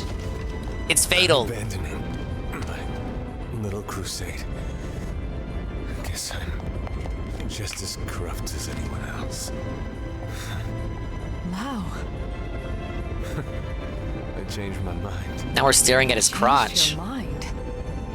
I thought this was about them, but Now he's got something up his sleeve. Why do we keep cutting to his face? about me and about revenge. It's over now. So go. The Lifehold Core has built-in auto defenses. Hey, Lynn. It's a super serious moment. Welcome in. If you hurry. Party member has betrayed us. He became a school shooter. We had to put him down. Right, there's no time to lose. Lynn, can you finish the analysis here? It's technically possible, but without the full NLA mainframe working on it, it would take way too much time. Oh, We how? have no choice. Oh, how Get back to the city inconvenient. ASAP. Lau too. Come back with us to New LA. Yeah, right. As if I could ever set foot inside. Oh, it's that too city. fatal, you guys. I can't make it. It won't be like that. Not once everyone knows the facts, at least. Nah, people are gonna talk They shit. might not agree, but they will The understand. grifters and muckrakers will put up videos exposing Hurry Lau. up and toss away the key. Or worse, a lot worse. Maybe, but that's on you. You have a lot to answer to. So either way, we're taking They're you way back too with quick to us. forgive him.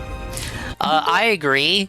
They're so quick to forgive him that I'm expecting like a double cross here where he just like, ah, you fucking idiots. I'm actually still evil. But no, it seems like it's being played completely straight. I'd rather be shot. Please. Come on, Lau. Let's go home. Fine, whatever. It goes back to what I was saying earlier, Golem. It's not set up properly because you can go the whole game without having Lau in your party. And I did have him in my party on occasion. But imagine if I didn't have him in my party at all. Like, what would be my motivation here to care about him? That he's voiced by Matt Mercer? Well, that's cool. There are like a dozen Matt Mercer characters that I like way more than this one. Wow. We'll send some medics for you, okay? Just stay put. Until then, you're not allowed to die, you hear me? I'll see you back in New LA. Sure. Great, you got it. Now would you go already?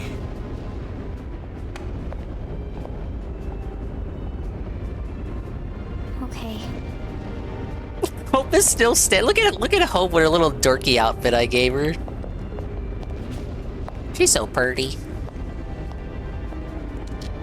This also, like, again, I'm gonna be a little fucking pissing about it, but like, our ability to fast travel, you know, in the context of the gameplay, kind of takes away from the seriousness of the story. Now, I'm not saying like them being able to fast travel should be a plot point in the story, but like, just think about it. Like, if we can fast travel all over Mira, why don't we just grab Lau and just fast travel back to New LA? And kind of, to me, knowing that if this was a gameplay segment that I could do that, it kind of makes me wonder, okay, like, why can't we just do that in the story?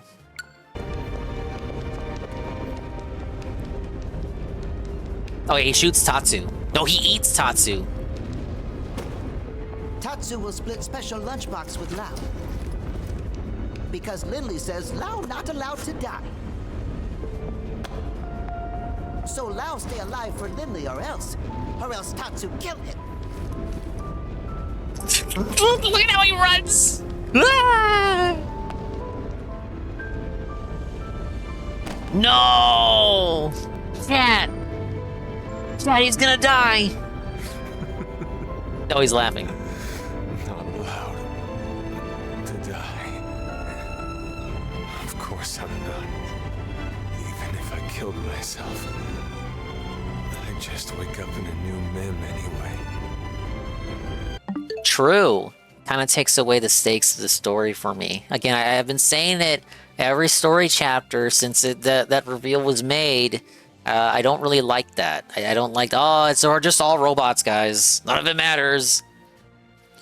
This one could have been better explained to the player if the Nintendo was more comfortable letting them go more into radical politics. Like, there's a solid idea here, but they dumbed it down, so it's executed poorly.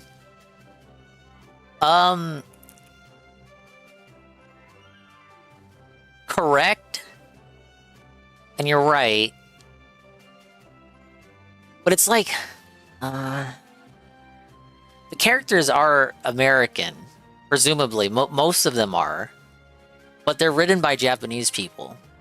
So if they got more literal with it, we're gonna have, like, Japanese people writing about American politics from a Japanese perspective.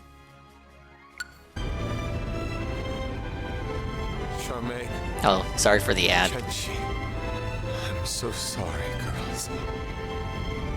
It seems like Papa can't come to be with you just yet. Damn it. I'm sorry. You watch over each other until I get there.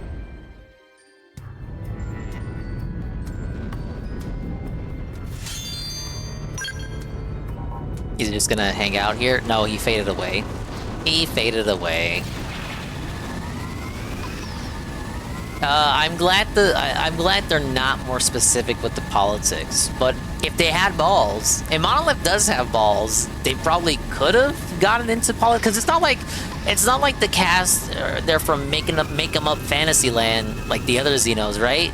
They're not from like just some make 'em up existence. These are people from Earth, so they could have had, you know, references to American like politics, like Metal Gear. Like, Metal Gear talks explicitly about politics, and that's a series that does politics and doesn't make people upset. I don't know. You're right. It's Nintendo. They're too soft. They don't want to bring up 2015. So what would have been? They don't want to talk about Gamergate. They don't want to talk about Gamergate in their Nintendo games.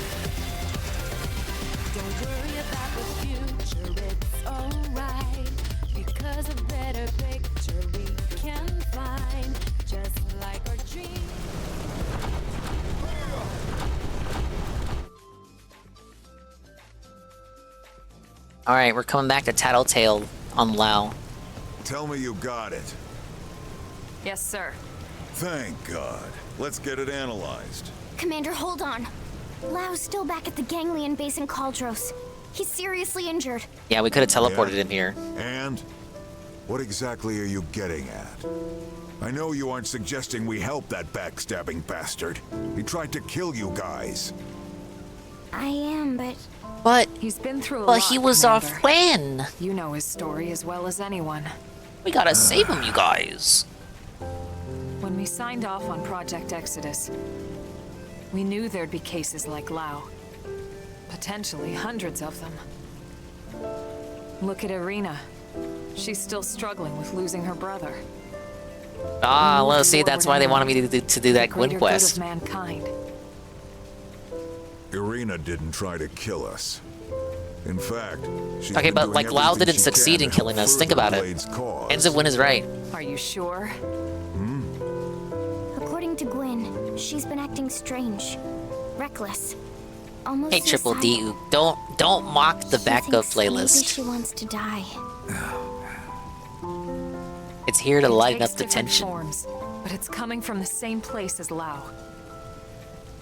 Of course, it's no excuse for what he's done, just putting it in perspective. Thanks for the ass shot, Nintendo. You mean thank me? I fucking put her in that outfit. What? We'll bring him in. Oh, thank you.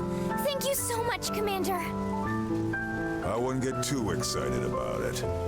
Especially after I break every bone in his body. It's going to take a bit to complete the analysis. Let's regroup at the barracks. So this is like the climax before we actually go face the bad guys. Yeah, it is, because Chapter 12 was the final chapter in the Wii U version. I know we got this big epilogue coming up that's like a gazillion acts and whatnot in Chapter 13. But really? That was the climax? A party member betraying you who you could have gone the entire game without having in your party? You defeated Lau and retrieved the data terminal, but it will still take time to pinpoint the Lifehold core. It'll still take time to pinpoint it. Next chapter is the last one in the original version.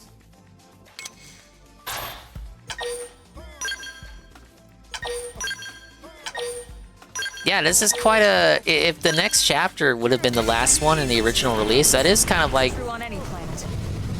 It is kind of like rushing us toward the finale, or what would have been originally the finale. And I am aware that the finale is pretty rushed in the original. I'm just saying, like, I understand. I see that now.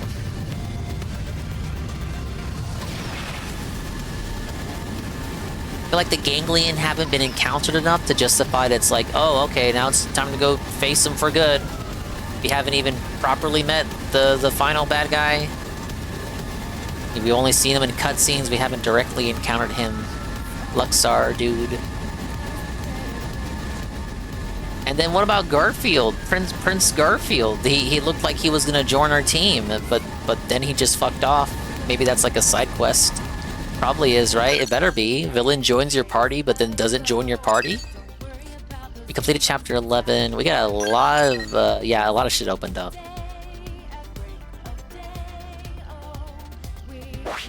We gotta decompress, guys. That was a really tough mission, man. I think we can save the basic and regular missions for tomorrow during Kino Casino. Because those are the ones that don't have voice acting. But we have a lot of affinity-style missions. How many of these are locked behind... Well, actually, none of them should be locked. None of them should be locked behind 12, right? I don't remember seeing any that had them locked behind 12. Yeah.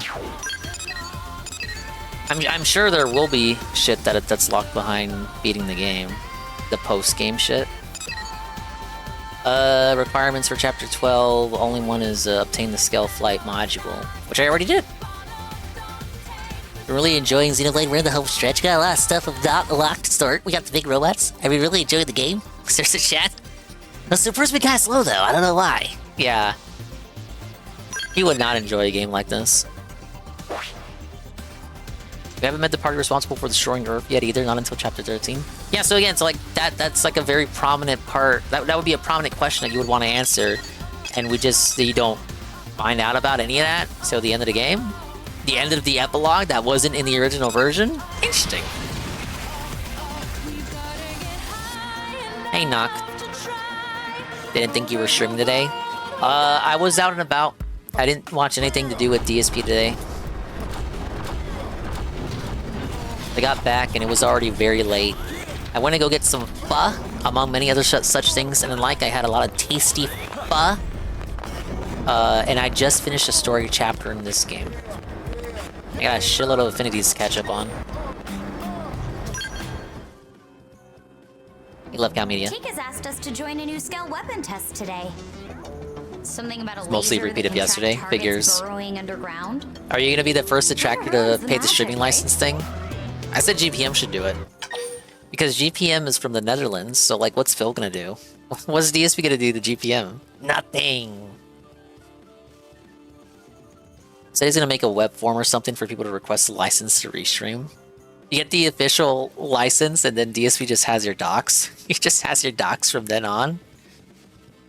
He's always said that, the camera should be turned on us, and then he should be able to make fun of us. This is his honeypot, his master plan, his final gay op. His honeypot master plan is to get all of our information by tricking us into signing the license stream agreement. Say that a giant sword is the best magic around. Say that a giant shield is the best magic around. Say that weapons should be convenient and useful. I'm gonna say giant swords are based. Ah, you're one of those, huh? I guess you'd be more mature. Oh, please. Like your tastes are any different. Now hold on just a... Sorry, Alexa. Today's test is canceled. Alexa, cancel the test. The weapons test Camber's team was on. Not went that, bad. Alexa. We're still assessing the damage. They've all gone missing. And any clues were destroyed when the prototype blew. Were they in their skulls at the time? Chastise Alexa for thinking of the scales first. Say that it's a good question. They were. Be mean as to far as we her. know, which means there's a good chance they survived. Right. But things went so wrong. We don't even know where they are now. Assuming the best, maybe optimistic. I'll watch the daily wrap I'm after going to this. look for them. You'll It's come only too, 7 right? minutes. Say that you're ready to go. Say that this isn't your job. You got a good heart, you know that? With the two of us on the case, I'm sure we'll find them in no time. So just hanging out in the background. Whenever you're ready. Looks like a weapon test went bad. Help Alexa rescue the injured. There won't be any tests for a while either way, so I won't stop you. Just be careful, okay? Both of you. That and be prepared for the worst. Alright, Anne has a wall of text for me. DSP is going to make a web forum. The same guy who was too lazy to upload new artwork for his pre-stream and new designs for his merch shop. The same guy who was too lazy to drive 8 miles to grab some pickle-themed crap for $1,500. Same guy who was too lazy to think of rewards for porn redeems in his partner kick channel beyond highlighting a message. And they gotta make up rewards for him, not the other way around. It's just like how you have to come up with topics for him on his stream to discuss, not the other way around. This is my theory, guys. The actual real theory. The real reason Dave was away for 7 days is primarily because he really did make the 6-mile trip out to go get the pickle burger. It just took that long for him to come back. He couldn't use the car because Kat had to use the Galtmobile to go to work. So Phil was just hitchhiking the entire way. He eventually made it. Hello, Span Dog. How you doing, dude? It was like his own little mini saga. Okay, as I said, I did promise a daily wrap. It is only 7 minutes, so get yourself a glass of water. I'll just chill out and, I don't know, go hunt for monsters and shit. Only 7 minutes, it could be a lot worse. Title is Great Chill Day, Death Stranding 2, and Truck Sim Fun. Daily wrap, July 13th, 2025.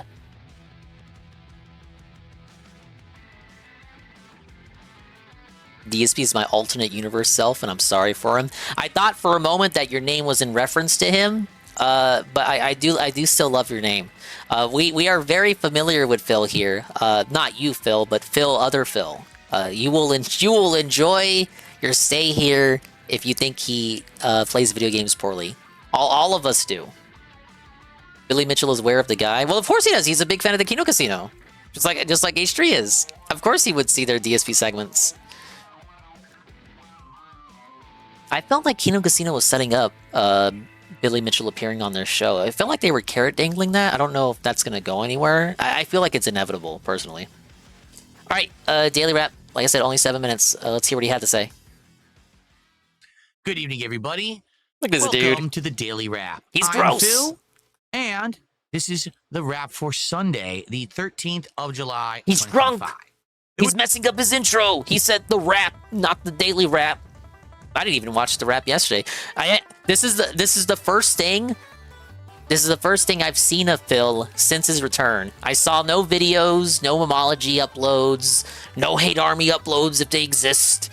I did not watch the pre-streams or the restreams or the gameplay. I even missed the Daily Wrap from yesterday. And I can already tell it's back to business as usual. Yeah, look, Ann, come on, Ann. He's been gone for so long. He forgot his script, that's all. It was a good streaming day. It was a good day of variety and fun. A lot of chill vibes today, which was great because when you're coming off of having a very stressful week, you're hoping that you're going to be able to relax with your audience. And yesterday I did do that for the first stream, but definitely not for the late stream of CVS 2. Let's talk about how today went. So first off, for today's episode of the Level 1 podcast, I did not have a ton of specific things to talk about. Instead, I just wanted to recap the actual Indivestance Day. That's right, the July 4th Independence Day Marathon that I'd done here on the channel. And you might say, why would you want to recap that on the 13th of July? Because I wasn't here for a week. And then when I came back, but like that means the moment has passed. We were Why would talking you? about what I did with the week off and everything. Whatever. So we didn't have time to really talk about how the marathon had gone. So we did, and we also talked about the next 2 marathons coming up and my future plans for them. We chilled, did a lot of Q&A. Overall, it was a very good podcast and good discussion, good chill vibes. Then we started with Death Stranding 2. Today's Death Stranding 2 stream was actually quite good, and here's why. Oh, there was really? a little bit of everything. There was definitely more support, open world attendance, exploration, and deliveries to be engagement. had, A little bit of avoiding everything. BTs, and the like. But in addition to And that, the like. traversal and carrying shit around on your back, there was also big story advancement. Massive story advancement. I had Epic massive boss story fight, advancement just now. New weapons and things unlocked. There was an Easter egg secret dance party. No, I'm not joking. Okay? And a lot of interesting backstory was given on some of the characters. So it was a good mix. There was good story development, action, and kind of opportunity for us to hang out and talk while I did deliveries. So it was kind of like the balance that you would like. Like if every single stream of Death Stranding 2 was like that, I would argue the game would actually be pretty darn good overall, but you know that's not going to happen. I mean, just previous to this stream, there was an entire 3-hour stream of just delivering shit. So there you go. You should use that as an opportunity to talk to your audience. The stream went very well. We had great support on the podcast. It carried into the show. We almost had 2 goals hit. We were over $250 of support, and we just couldn't get the 300 to hit 2 goals. And God. I'll be honest. Did you? His voice just gave out. He must be so tired. Oh my God. Oh, we were so close to hitting it, guys. On the podcast, it carried into the show. We almost had 2 goals hit. We were over $250 of support, and we just couldn't get the 300 to hit. Oh, dude, it's so hoarse. He's begging. 2 goals, and I'll be honest. I need that it money. Is disheartening and disappointing because when you're getting Oh, come on, guys. I had the big comeback stream. I wanted the momentum. I paused it at the right moment. I know he's gonna get up and say, he's like, oh, guys, it felt so good. I felt like we were really getting that momentum back, guys. What happened? Yeah, tell us how you had it. You expected it to last longer. Tell me more. moment.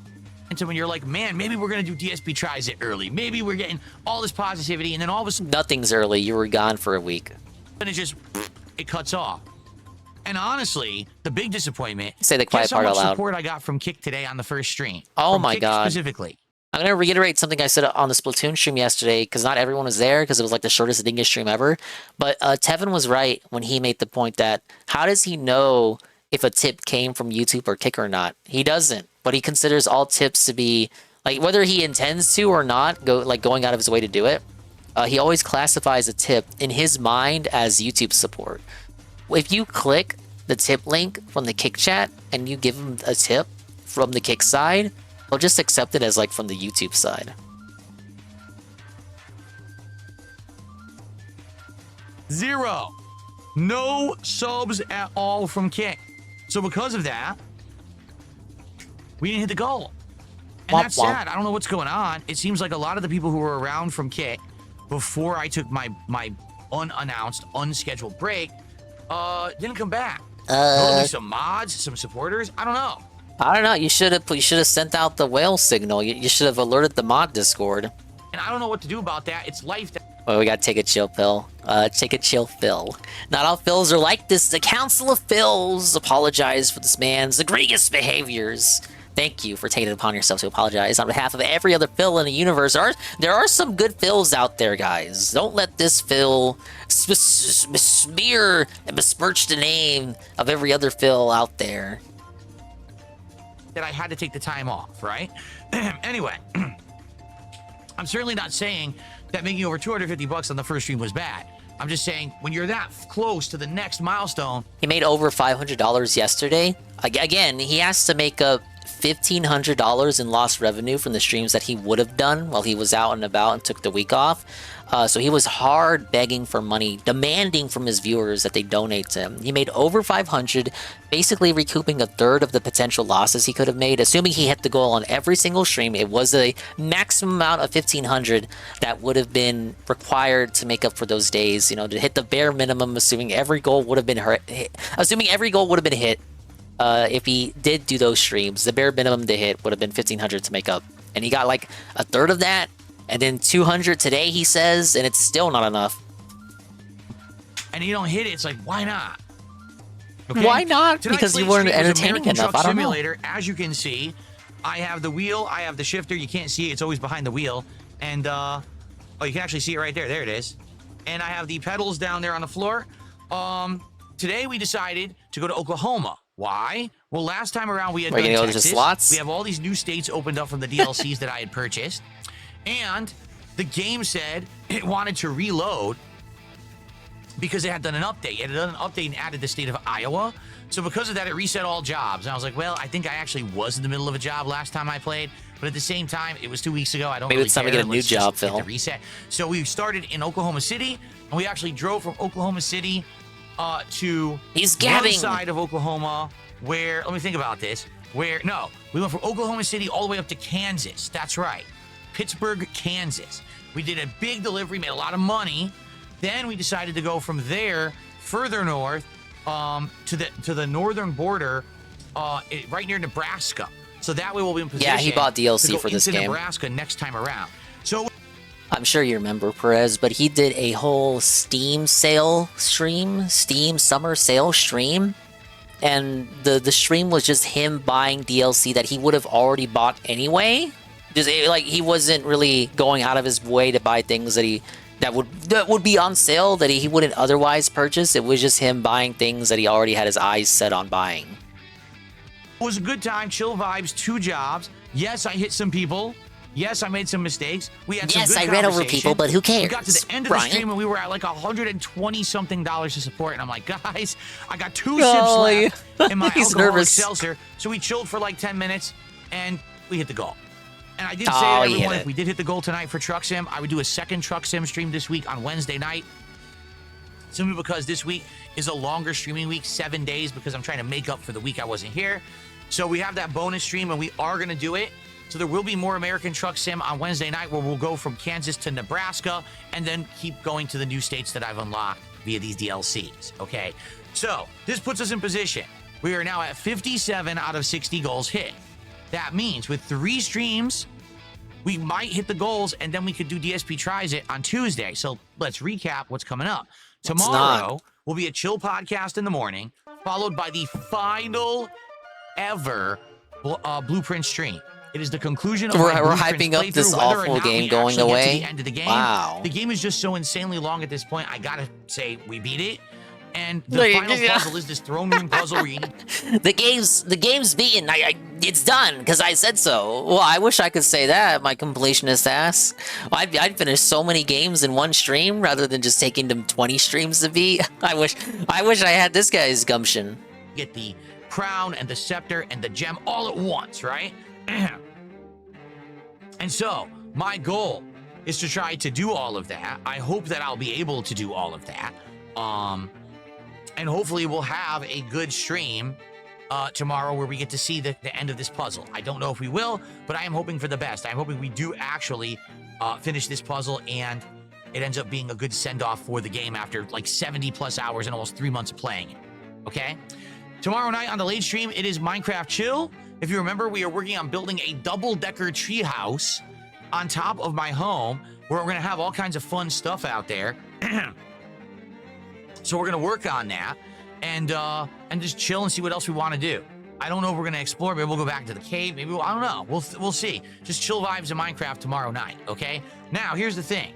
If we hit the goals tomorrow, goal on the first stream, goal on the second stream, that means one more stream to hit to do DSP Tries It, Super Chicks, this new chain that has chicken sandwiches and fun like frozen custard and other things, okay? Super Chicks? The stream on Tuesday, the main stream is GTA 4 with mods. People have absolutely loved these streams. Hey, Flame. So I think it's going to do well. I think we're going to hit the goal. And as long as everything stays on pace tomorrow, fingers crossed, we'll be doing DSP Tries It on Tuesday, which would be absolutely perfect timing for me. Okay? So let's do it. All right, everyone, enjoy the content. Great stuff today. Hope you like the videos. And I'll see you tomorrow for a chill podcast and the conclusion of Blueprints. Don't miss it, especially if you've been here since the beginning of Blueprints.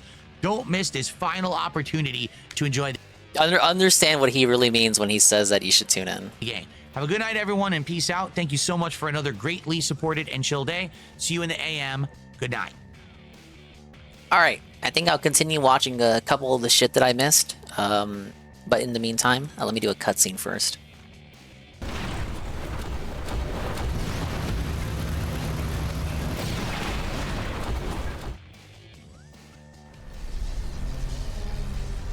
Alright, what's wrong with the scale there?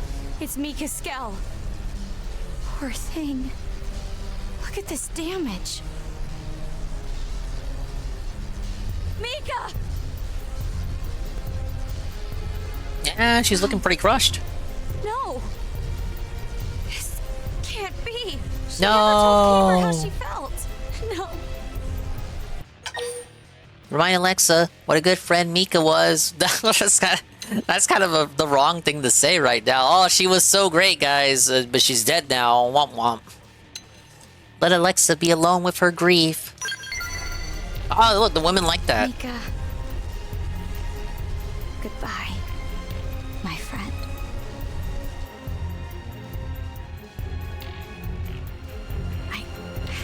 I can't just stand here crying. Mika would be furious. We need to have a look around. Judging from the debris, this accounts for 2 of the skulls. Tell Alexa she has a good eye. Say that you're sorry Alexa had to see the scales like this. Hope like that. It's okay. If it means I can help, then it's for the best. These are Mika and Fernand's skulls. That means the other 2 members of the team may be okay. We need to hurry. I can't let things end like this.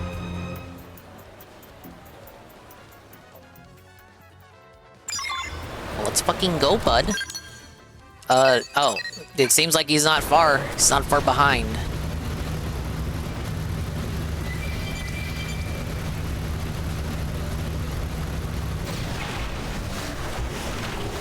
You went up?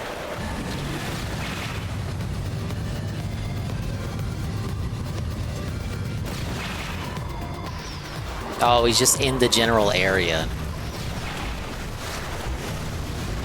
Oh boy, I might have to go hunting.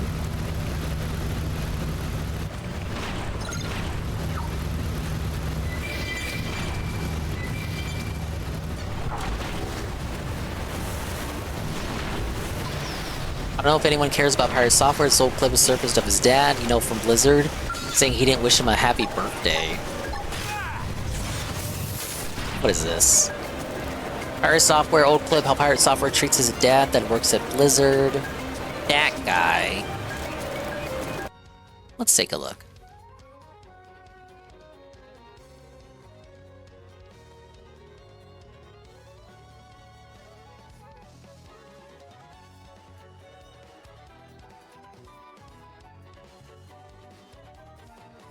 Spence, you did. Last month was my birthday and you missed it. You didn't call me. Neither did your brother. You guys both ignored me for my birthday. That isn't true. I sent you a text. True. No, you did not. Bullshit. That was last. Dude, Pirate Software doubles down so much he'll even say his own dad is lying. Wah! Bro, it's like my birthday. How you gonna tell me if you said happy birthday to me or not? Huh? Last year. Bullshit. He's just trying to save face for his audience. He should say something funny like he does. He should pull up Paint, open up Paint and talk about shitty nipples. This sucks, shitty nipples. This is poopy tipples. This is gross. This is ass. This is the whole ass. This is shitty poopy fart nose. I got nothing. You sent me one last year.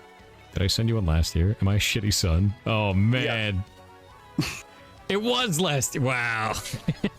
It's over. I want everybody to know that Jason, Thor, Jason did not say anything to his father for his birthday a month ago. If it makes you feel any better. No way, Dad. Let's rewind. Say anything to his father for his birthday. Thor. Jason. Thor did not say anything to his father for his birthday a month ago. If it makes you feel any better, I didn't text you anything after that last happy birthday, so it's still the same one. It still counts. Your logic sucks. No, actually, that last month was my birthday and you missed it. That actually doesn't make it any better. Like you didn't. So you wished him happy birthday, and you didn't text anything to him for an entire year until his next birthday.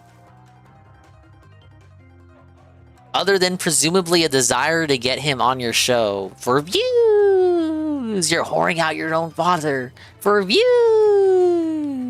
Shameful. Shameful, shameful. Very unfortunate, this guy.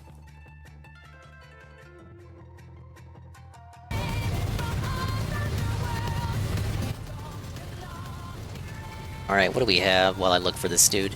DSP will sue the trackers into oblivion after getting tired of grown men stalking his life 24/7.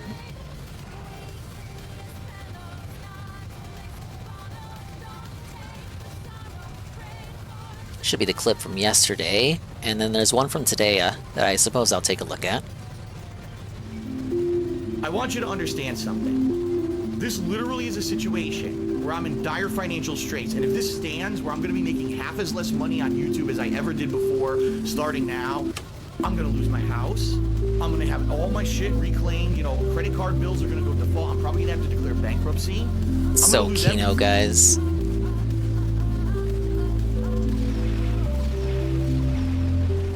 The first show in over a freaking week. Oh my god, he went outside, guys! Unprecedented around the trolls here, lost! Like usually, no, I'm it's here, just if I'm gonna dented. have a couple days it ain't off, unprecedented, it's just not dented. That big of a deal, and we work it into the schedule, but as everyone knows, I'm sure, things didn't go that way this last week. All right, and to be quite frank with you, I don't have to explain this myself. was no party. This was no, how can I say, vacation. That already confirms it. You shouldn't even said that much. You shouldn't have even said that much. I could have come back today and said, "Hey, everyone, guess what? Great stuff. I finally took an amazing honeymoon or whatever." Sadly, that's not the case, as they say. Damn, that was my theory. I said he finally went to Japan. He finally had sex with Kat. And I was like, oh man, he's gonna come back and be the cocky king. He's gonna have the time of his life. I was right about the cocky thing. But him just saying what he just said now pretty much confirms. He shouldn't have even said that. He should even this segment shouldn't even be a segment. It'd just be like, okay, I'm back. Sorry, I had to take all stuff happened. I'm not gonna elaborate. No, he already fucked up. Sometimes things creep up on you. You know, kind of like out of nowhere, they sneak up on you and they, you know, it's kind of like, you know, you're at the mall and a weirdo no-life detractor starts filming you with their camera, or like you're at the gas station just trying to like fill up your gas, and so... Oh, dude, come on, no way. Why are you talking about the gas station photo? Detractors are going too far! Ah! Case, as they say, sometimes things creep up on you. You know, kind of like out of nowhere, they sneak up on you and they, you know, it's kind of like, you know, you're at the mall and a weirdo no-life detractor starts filming you with their camera, or like you're at the gas station just trying to like fill up your gas. Talk about the mall photo too from the mall date with Kat. Who's like creeping around the pump trying to take a picture of you. Maybe you've never experienced that, but I have. And in this case, why are you bringing that up to your audience though? Like they don't care. I got bit in the butt, and I had to deal with some personal stuff. You're exposing that stuff bothered you. And as much as I would have loved to be here with all of you, because I would have, sometimes you just got to take time away, which is what I had to do. It wasn't planned, it wasn't scheduled, and I had absolutely no idea how long it was going to take. So it wasn't even like I could say something in the middle of the week and be like, okay, I'll be back by so-and-so or whatever. It wasn't like that at all. Okay, but you logged in the champions consistently every day. And I had people contacting me from all over the internet. I'll tell you that. Like people who are longtime fans, people who are actually detractors, people who I've had some association with, who I've worked with, reaching out and saying, hey, Justin Wong reached out. Could you imagine? And I do appreciate that, but I want everyone to understand the reason that I really didn't respond to anyone is because I was in the thick of shit, and I had to deal with the shit when I was in it. DSP subplot according to him. Yeah, let's Duel of the Fates over there, I guess. Let's get some support. Let's get our first super chat. Oh let's my get God. our first tip. Let's get our first We really are membership, and let's skinwalking get this some PvP for the return subs stream. over on Kick. What is going on? Let's get some support rolling in right now. Come on. Let's do some shout outs and let's talk. Let's chill. Let's chat. Let's figure this out, all right? Because I don't know what I'm doing this week, quite frankly. I have no idea what we're doing, all right? I hear you skipped Tony Hawk. Money, man. We got a bunch of thumbs down. Already people are complaining. I've been back for 12 minutes. 12 minutes, and people are already complaining on Kick. Damn, I thought this would have been halfway through the stream. He hadn't even started. He was already begging. He was on fight, like frame one begging. Really? How about this? How about you shouldn't kiss be my surprised. fucking ass What? and stop being whiny like you are, and just sit back and shut the fuck up because you're on my stream, bitches. And I'm back, and I'm in large, and I'm in charge, and you can fucking deal with it. You am large. Right up your fucking. You are large That's and how in much I care charge. about you. He is large and in charge. He's fat. If anyone does want to actually live rebroadcast me, and does not want to actually suffer legal ramifications down the line, because if you don't get permission from me, you will. You can contact me and we can talk about it. Maybe we can work out a licensing fee where I say you can. Wings already live tried this with rebroadcast Lumix me on a and people daily weren't basis, fans of it. as long as there's a contribution or an agreement or something in place. Because if you're going to use my content live before I have a chance to even get it on the internet and monetize Yeah, he's not the large one, his then wife I need is. to receive Come on. compensation for that. So if you're someone who regularly does that and you don't want to get sued into oblivion down the line, you should probably contact me now and work GPM should something out, contact okay? him. If you don't, I'm going to sue you into oblivion somewhere down the line. And I'm going to own everything. Somewhere down the line. Somewhere down the line. Somewhere down the Jesus line. Christ, it fucking scared me. That legit scared me. Maybe his mom I'm really well does aware have an that inheritance so for many him. people on the internet stalk me. And again, because the Why only else reason would he they have say this content after is because coming they back? steal mine. If I'm not here, they go crazy. My only question is, what kind of fucking job was this bitch working that she has an inheritance at all to give him? Trying to stalk me and figure out what I've been up to and where I am and all of that. Hey, Patchy. I am pleased Yeah, somewhere down the line is to pretty say, funny. Very pleased to say. Scared tactics, they don't fall have for it. absolutely no clue what I've been doing. Zero. And let me tell you, I had to learn from so many different things of my past that have happened, right? Things where I never fathomed that these idiots would get information or you know what I'm saying, or pry into my personal stuff. They were not able to do so this time. For the first time probably ever. Right? That's amazing. You know, did I ever think that because I went through a bankruptcy that this was going to result in me having years of harassment, identity theft, money stolen, bank accounts, you know, being accessed from unauthorized parties and all kinds of shit? Of course I didn't. Of course I never thought that would happen, but it did. Right? So learning, you know, from all of that, And before he like comes out, because I know what he's gonna say. Oh, you guys do all this shit to me, man, and all you're doing is all this stuff to me now. To look, during the bank leaks, the guy who did it, people called him out for being retarded. The guy who did the Comcast thing, he was called out for being dented about it, like on Fight, Frame 1. The guys in the forum were calling him an idiot and trying to distance themselves from it because otherwise it would be a bad look for the forum, you guys. And then Josh came in and made it about himself. Ah! Wait, that's not a time thing? That's an actual... Oh. Okay, I gotta reap the rewards from that. I gotta reap and sow.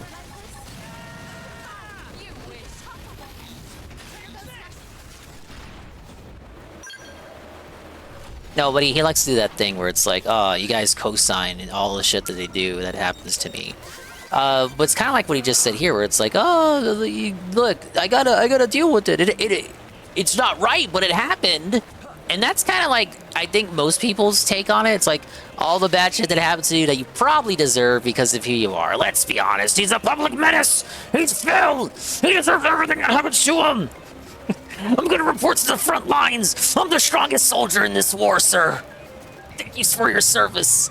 No, but in all seriousness, look, the bad stuff that happens to him, does he deserve it? Like really, really, really honestly, earnestly, genuinely, if you think about all the people in the world and what he does, and if you divorce yourself from, if you just think of him as Phil the person, does he really deserve the worst of the worst that happens to him? You could probably have a 3-hour debate on a podcast about it. It's probably what my answer would be to that. But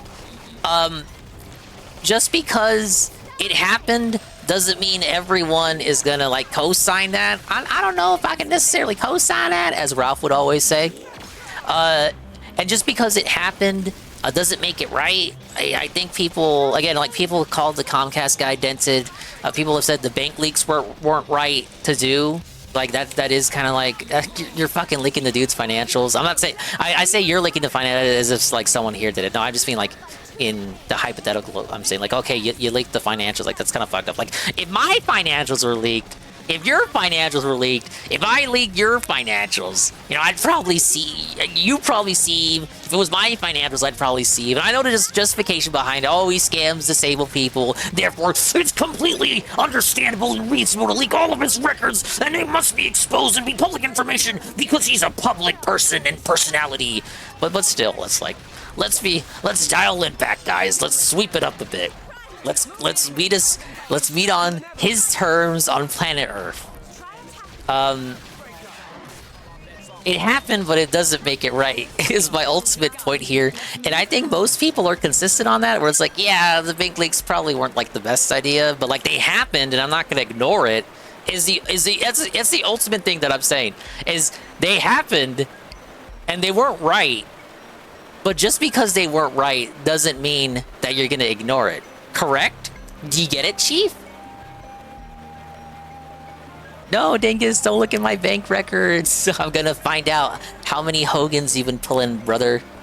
Normally I'd agree with you, but after still defending Derek after being confronted with evidence, I can't call it. I know. That's why I said like you can have your moral, ethical, internet principled debates on this on like a podcast or something. There's a lot of nuance here because it is Phil. And depending on how you view the situation, it's like, oh, he did this, oh, he did that, therefore it's justified. Maybe we really should bring a rope and lynch to his house. Let's just put the gallows on the pickup truck and let's drive to Renton right now. Someone could do that, and people would try to argue that, guys, come on. He scams disabled people. He kind of deserves what's coming to him. But the reason why it's gotten to that point is because he's just so unlikable of a person. And I've consistently said, most of what comes his way is as a result of the bed that he's made, right? Even with my golden broomstick, guys, I still acknowledge that the situations that he finds himself in are as a result of his behavior. It's his bed, and he made it, and he doesn't want to lie in it, and he can't accept that what happens to him is because of how he acted in the past, present, and how he will act tomorrow. Shroom said he saw some guy on X that was like, my patience has run out, I'm gonna make Phil pay for this.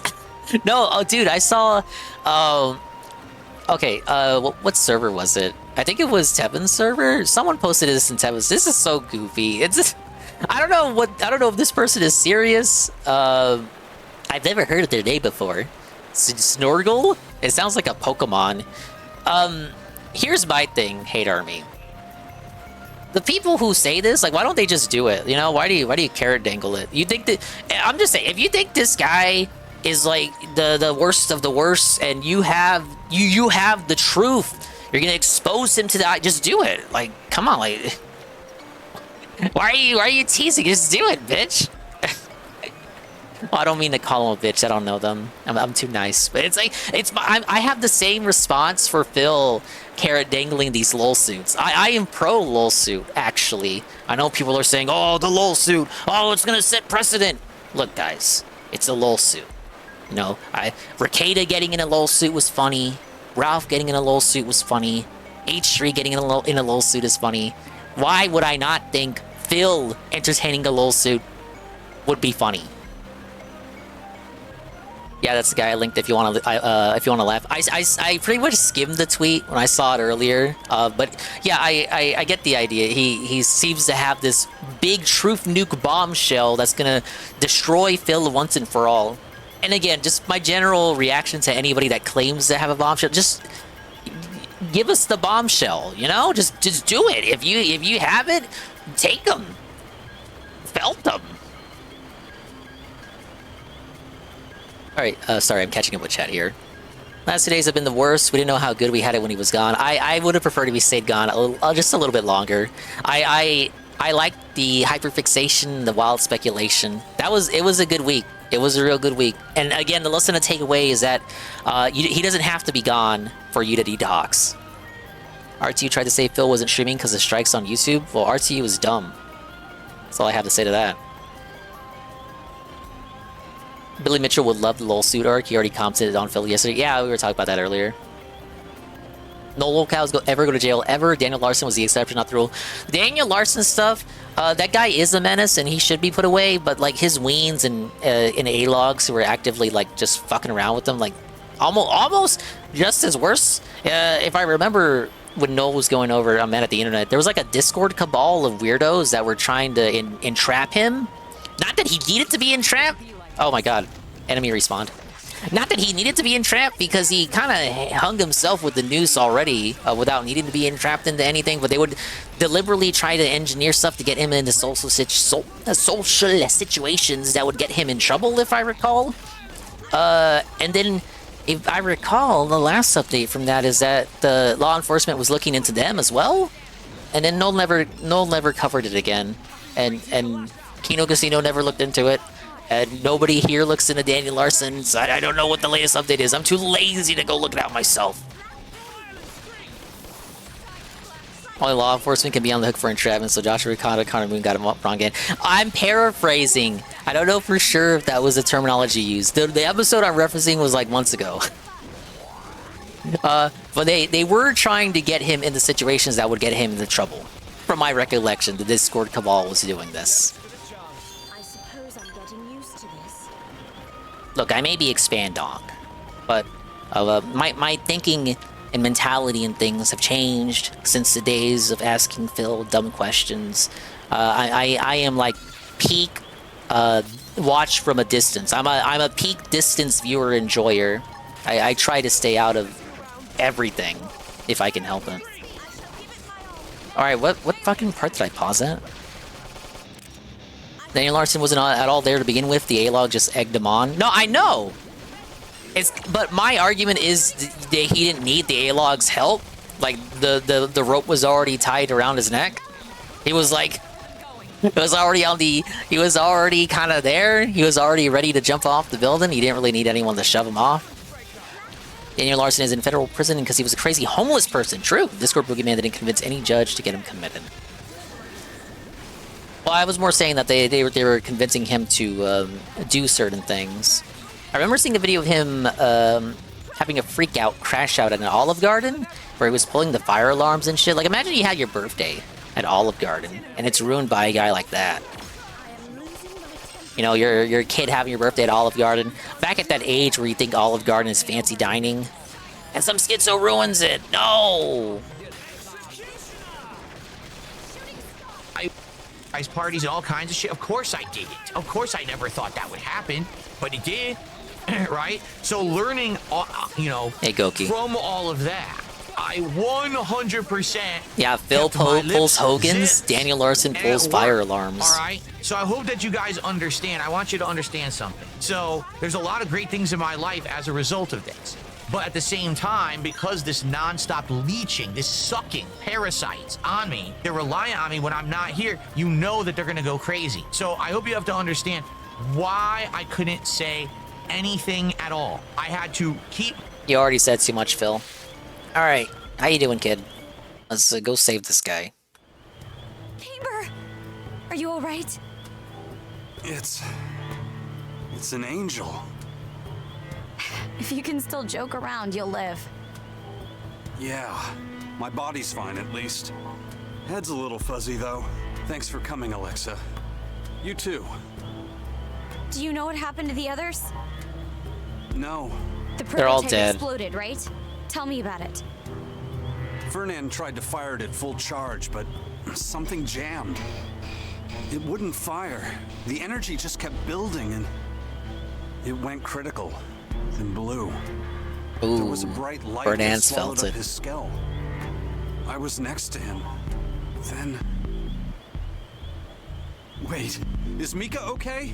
No. Alexa, if you know something, you have to tell me. Then do you know? I mean, she's gonna come back, right? Once we find the Lifehold core. If we find the Lifehold core, we will find the Lifehold core, surely. Tell Camber that Mika died protecting him. Tell Camber that Mika left New LA to find her fortune. Yeah, right. Looks solemnly to Camber's eyes. Oh. I see. Life's funny, you know. I shielded her from the blast, but I'm still here, and she's... Some shield you are. Protected her, Camber? Yeah. As soon as I saw the flash, I dove between Fernand and the other two. I guess the blast flung me all the way out here. Really? Your skull looks pretty clean. I see, D-Scythe. Yeah. I didn't know that. The shockwave was massive. The explosion itself wasn't huge. I'm lucky it was a beam weapon. If it were conventional explosives, I'd be dead. Hey, wait a second. You notice anything odd about Camber's skull and the others? It doesn't look as cool as mine. Tell Alexa that the numbers don't add up. Say that the damage is different. Exactly. I think that's significant. Yours was caught in the explosion, but it isn't burned. The skulls back at the test site were totally charred. Meaning what exactly? It's sabotage. Sure. Ah! Let's go back there and take another look. It's an inside job, you guys.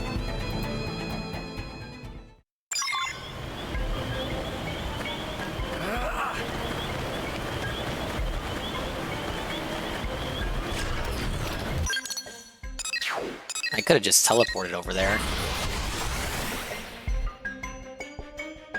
Oh, how many traitors we got in this game? Is how you know we all still retain our human emotions. We got people keep betraying us. Why would you be a traitor in an alien planet? You have no other humans you can rely on. You betray the only humans you know?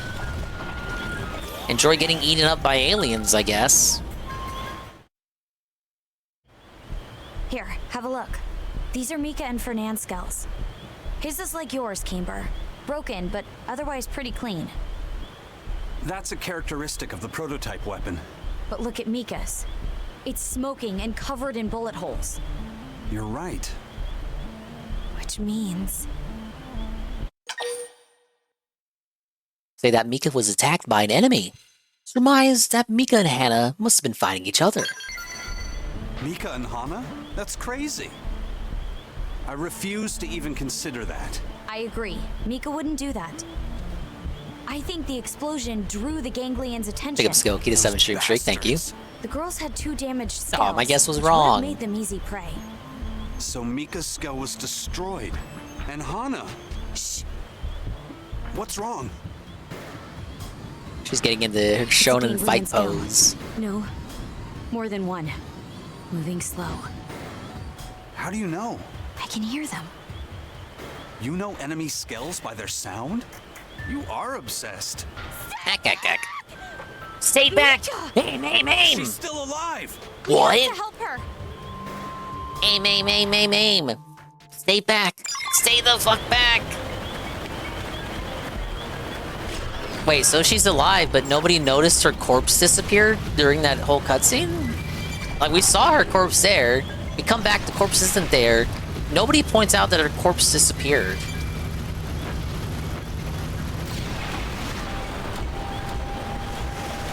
Alright, she's just hanging out right here. Just chilling.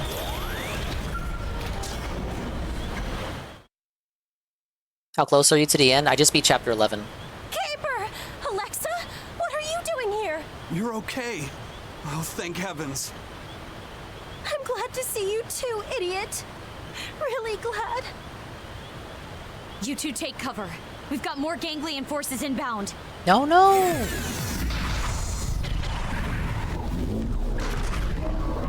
Nice digs. We've got company. Oh, level 50. That's pretty scary.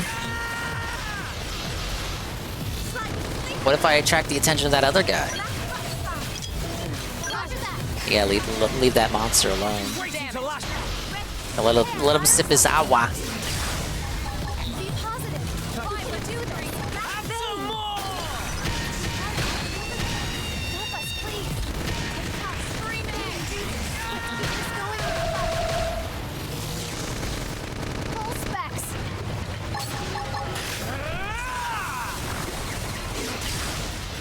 Oh, good damage. Get parry.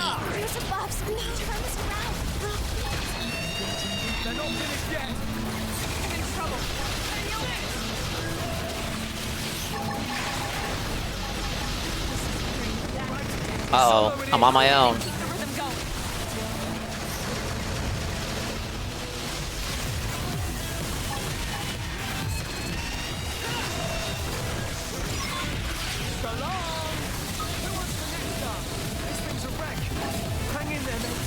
Oh my god, everything else? Oh, fuck. They're getting up on me!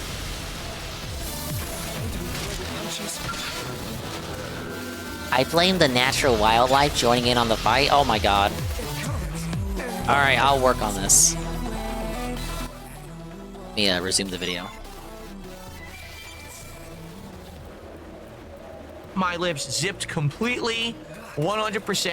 God forbid I let something slip that then they would be able to find stuff out. They would try to ruin my life, mess with me and everything around me. You know what I'm saying? Like, just think about it. If they knew that I wasn't going to be streaming this week, they would have been fucking with me nonstop, right? They would have tried a million different stupid things. And not to say that they didn't. There were a few things that were attempted, but because I kept my lips zipped, they were completely unsuccessful. I'm experienced. Oh, yeah. The thing is, you might say, well, are you going to tell us everything that happened this week? No. I'm not. I'm going to tell you why. You don't Because have it's to. my You life, shouldn't. You and shouldn't. I have a right to privacy. I have a right to have a private life. Like So it or just not, because it's I smart share for a him to do public this. face to you every day on a stream where I make content and we play games and we hang out does not mean that I also owe you an explanation for everything else that goes on in my private life. I can wholeheartedly tell you that what I've been dealing with over the last week has nothing to do with this stream, has nothing to do with my content, has nothing to do with this business. He should have just left it at what he just said, like that he doesn't have to explain it. Going on about it kind of gives people more avenues to hyperfixate, to perpetuate wild speculation, which leads people to the conclusion that it had to have been something health related. This has nothing to do with our interactions. Nothing. Zero. Therefore, I don't have to tell you anything, nor should I be expected to, nor should there be a demand for that. I have a right to... I would say... It's probably expected for someone of his caliber to have demand for it. To say that the demand is not... Okay, how did he phrase that? Expected to, nor should there be a demand for that. There probably will inevitably be demand. You don't have to meet the demand, but to say that the demand shouldn't be there at all, nah, I probably feel like it's going to be there inevitably, regardless of who you are, unless you're just like a really small creator. But you shouldn't. It was right of him not to go in on it, because then it just gives more people more information to make fun of him with. The problem is, exacerbating it and then just making it our problem further, and then inviting more speculation by not being honest about it. Like, it's kind of a half step. I have a right to have my own life. Yeah, there's a demand whether you like it or not, Cheap. It's basically what I'm trying to say. And I hope that that many of you people are going to have questions whether you like it or not because of how you respond. If you don't, I'm going to be honest with you. I hope that you seek counseling soon. Because if you actually think that because someone on the internet streams that they owe you full transparency of everything that they ever have done, that's not what people are saying. You are actually mentally deficient from that's being how a he normal takes it to human, this and you extreme. need to go speak to a professional for help right now. Yeah, I'm so fucked up because I want to know what you were doing while you were You're all gone. mentally fucking deficient, and you do need to seek help. Because number one, you're breaking the law, and number two, you're ruining your life and the lives of everyone around you. I'm going too far with this broad brushing again. I didn't do shit with you while you were gone. Why am I poisoned? Why am I toxic? He ain't speaking and I to know me. that you would have probably tried to hurt me and or everyone around me if I had given any information out at all about what I've been up to this last week. Because the thing is, No, you probably shouldn't have. Also, which, let's say for And he example, didn't, so good. I Why do you have decided to tell go you further? some information about what I've been up to. You know what would happen immediately? Oh, he says he's looking for a sob story so that people will come and support him because of this. What? He is a horrible person because he's using this as ammo to try to raise money. No, I'm not. So his mom did die. His mom did die. Like, what else would fit that? What else would fit that?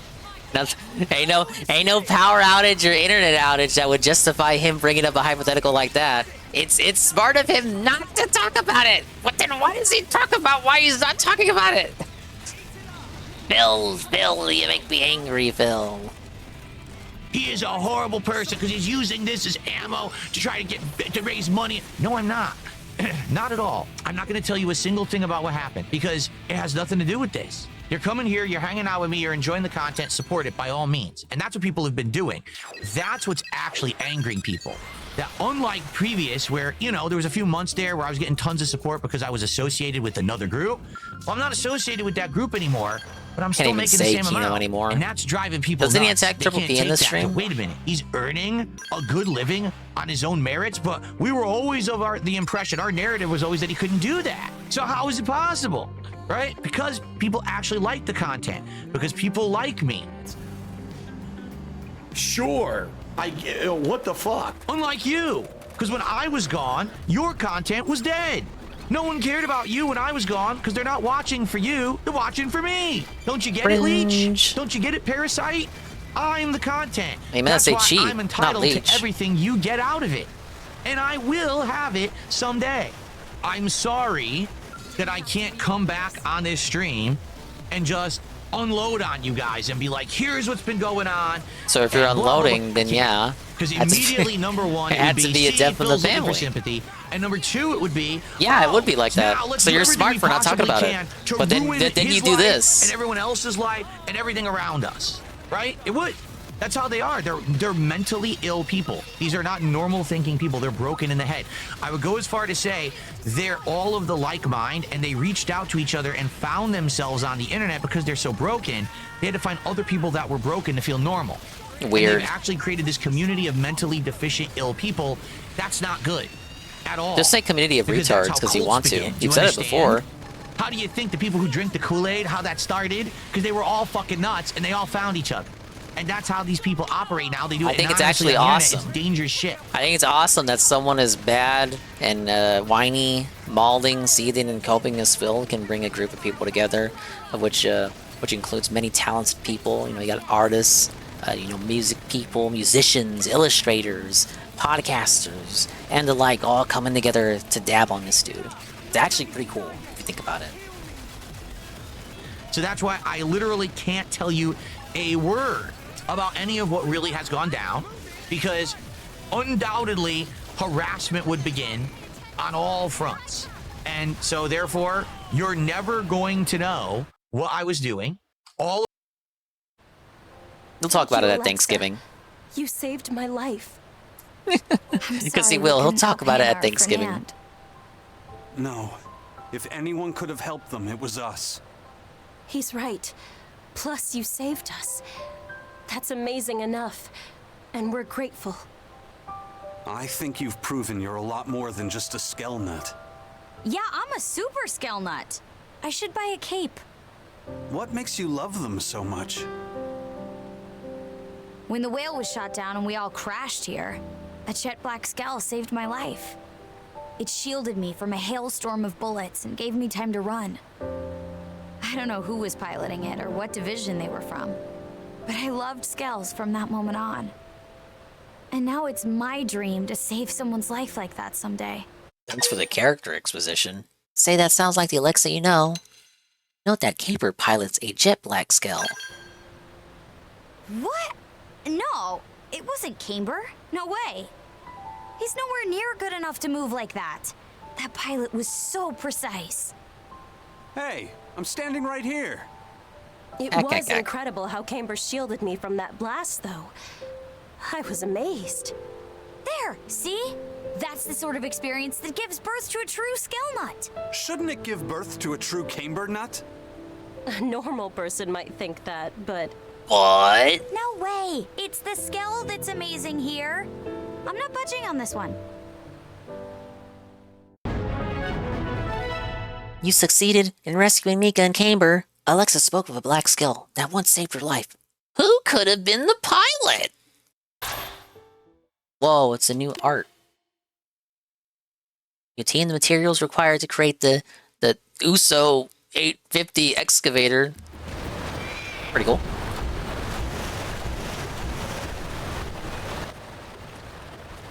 Alright, continue.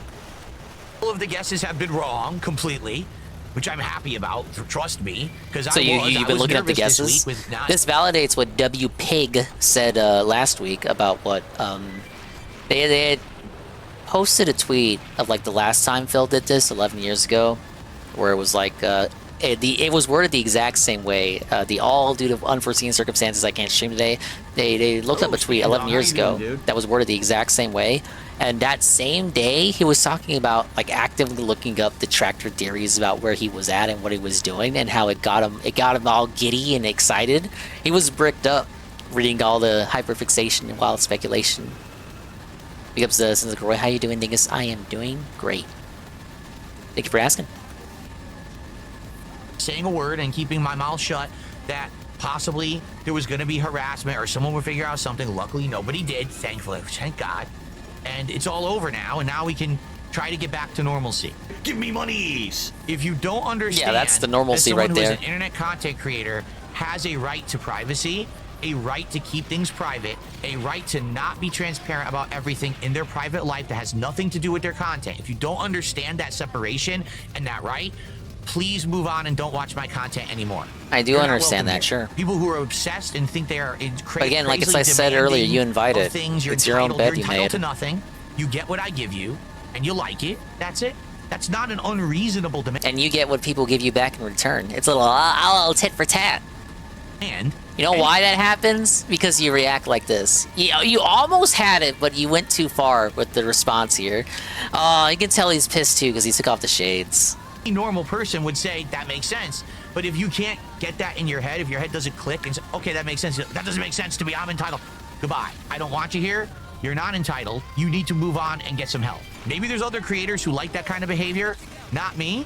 And again, if anything, this last week has completely 100% proven and corroborated everything I've said about the vortex around me.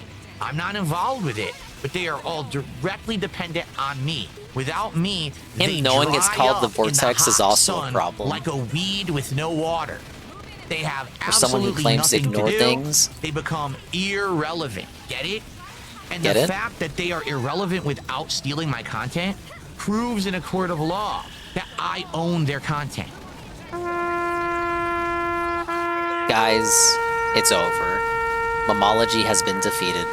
My therapy and job searching has been going well, capitalization. I will survive. I will endure. I'll secure employment somehow. Maybe I'll go back to the old store. The tracking didn't work out. I am now going to prison for restreaming the guy a couple of times. I'm nothing without Phil. I need him to survive and persist and subsist. Oh, man, that was pretty bad. It started off so chill, and then he went off the rails. He crashed out, as the kids say. Yeah, back to the sandwich shop with me. Alright, from today, these because the viewers broke bums for not having a 9-to-5 job and not being able to afford a sub. I want you to understand something. This literally is a situation where I'm in dire financial straits, and if this stands where I'm going to be making half as less money on YouTube as I ever did before, starting now, I'm going to lose my house. I'm going to have all my shit reclaimed. You know, credit card bills are going to go to default. I'm probably going to have to declare bankruptcy. I'm going to lose everything.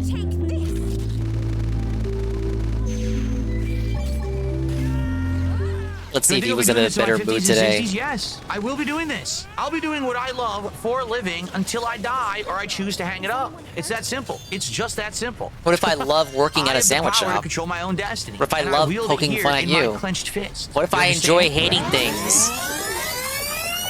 Let me enjoy hating things. And as you can see, there's been some changes around here. I took the air conditioner out of the window to get some fresh air tonight. Hopefully, this will help alleviate my Oh, brother, remember the short schedule? conditioner out of the window to get some fresh air tonight. Hey, Red Check. Hopefully. All the trackers must go to Guantanamo Bay, starting with Now that it is GPM. cool enough to finally do so and I have to worry about having the air conditioner blasting constantly. Let's talk about the schedule. Tomorrow morning, 10:45 a.m. Pacific time. I absolutely refuse to do anything until we get one sub. Why is my shirt crooked? Until we get one sub on Kick. It I'm not always gonna do is. anything. In fact, you know what? My shirt really is crooked. Like, it's bothering me. What is going on with the Oh, shirt? he can't today? even do his Let's bid sit because he's back, I'm distracted gonna by his relax, shirt. He's put my feet autistic. up here, all right?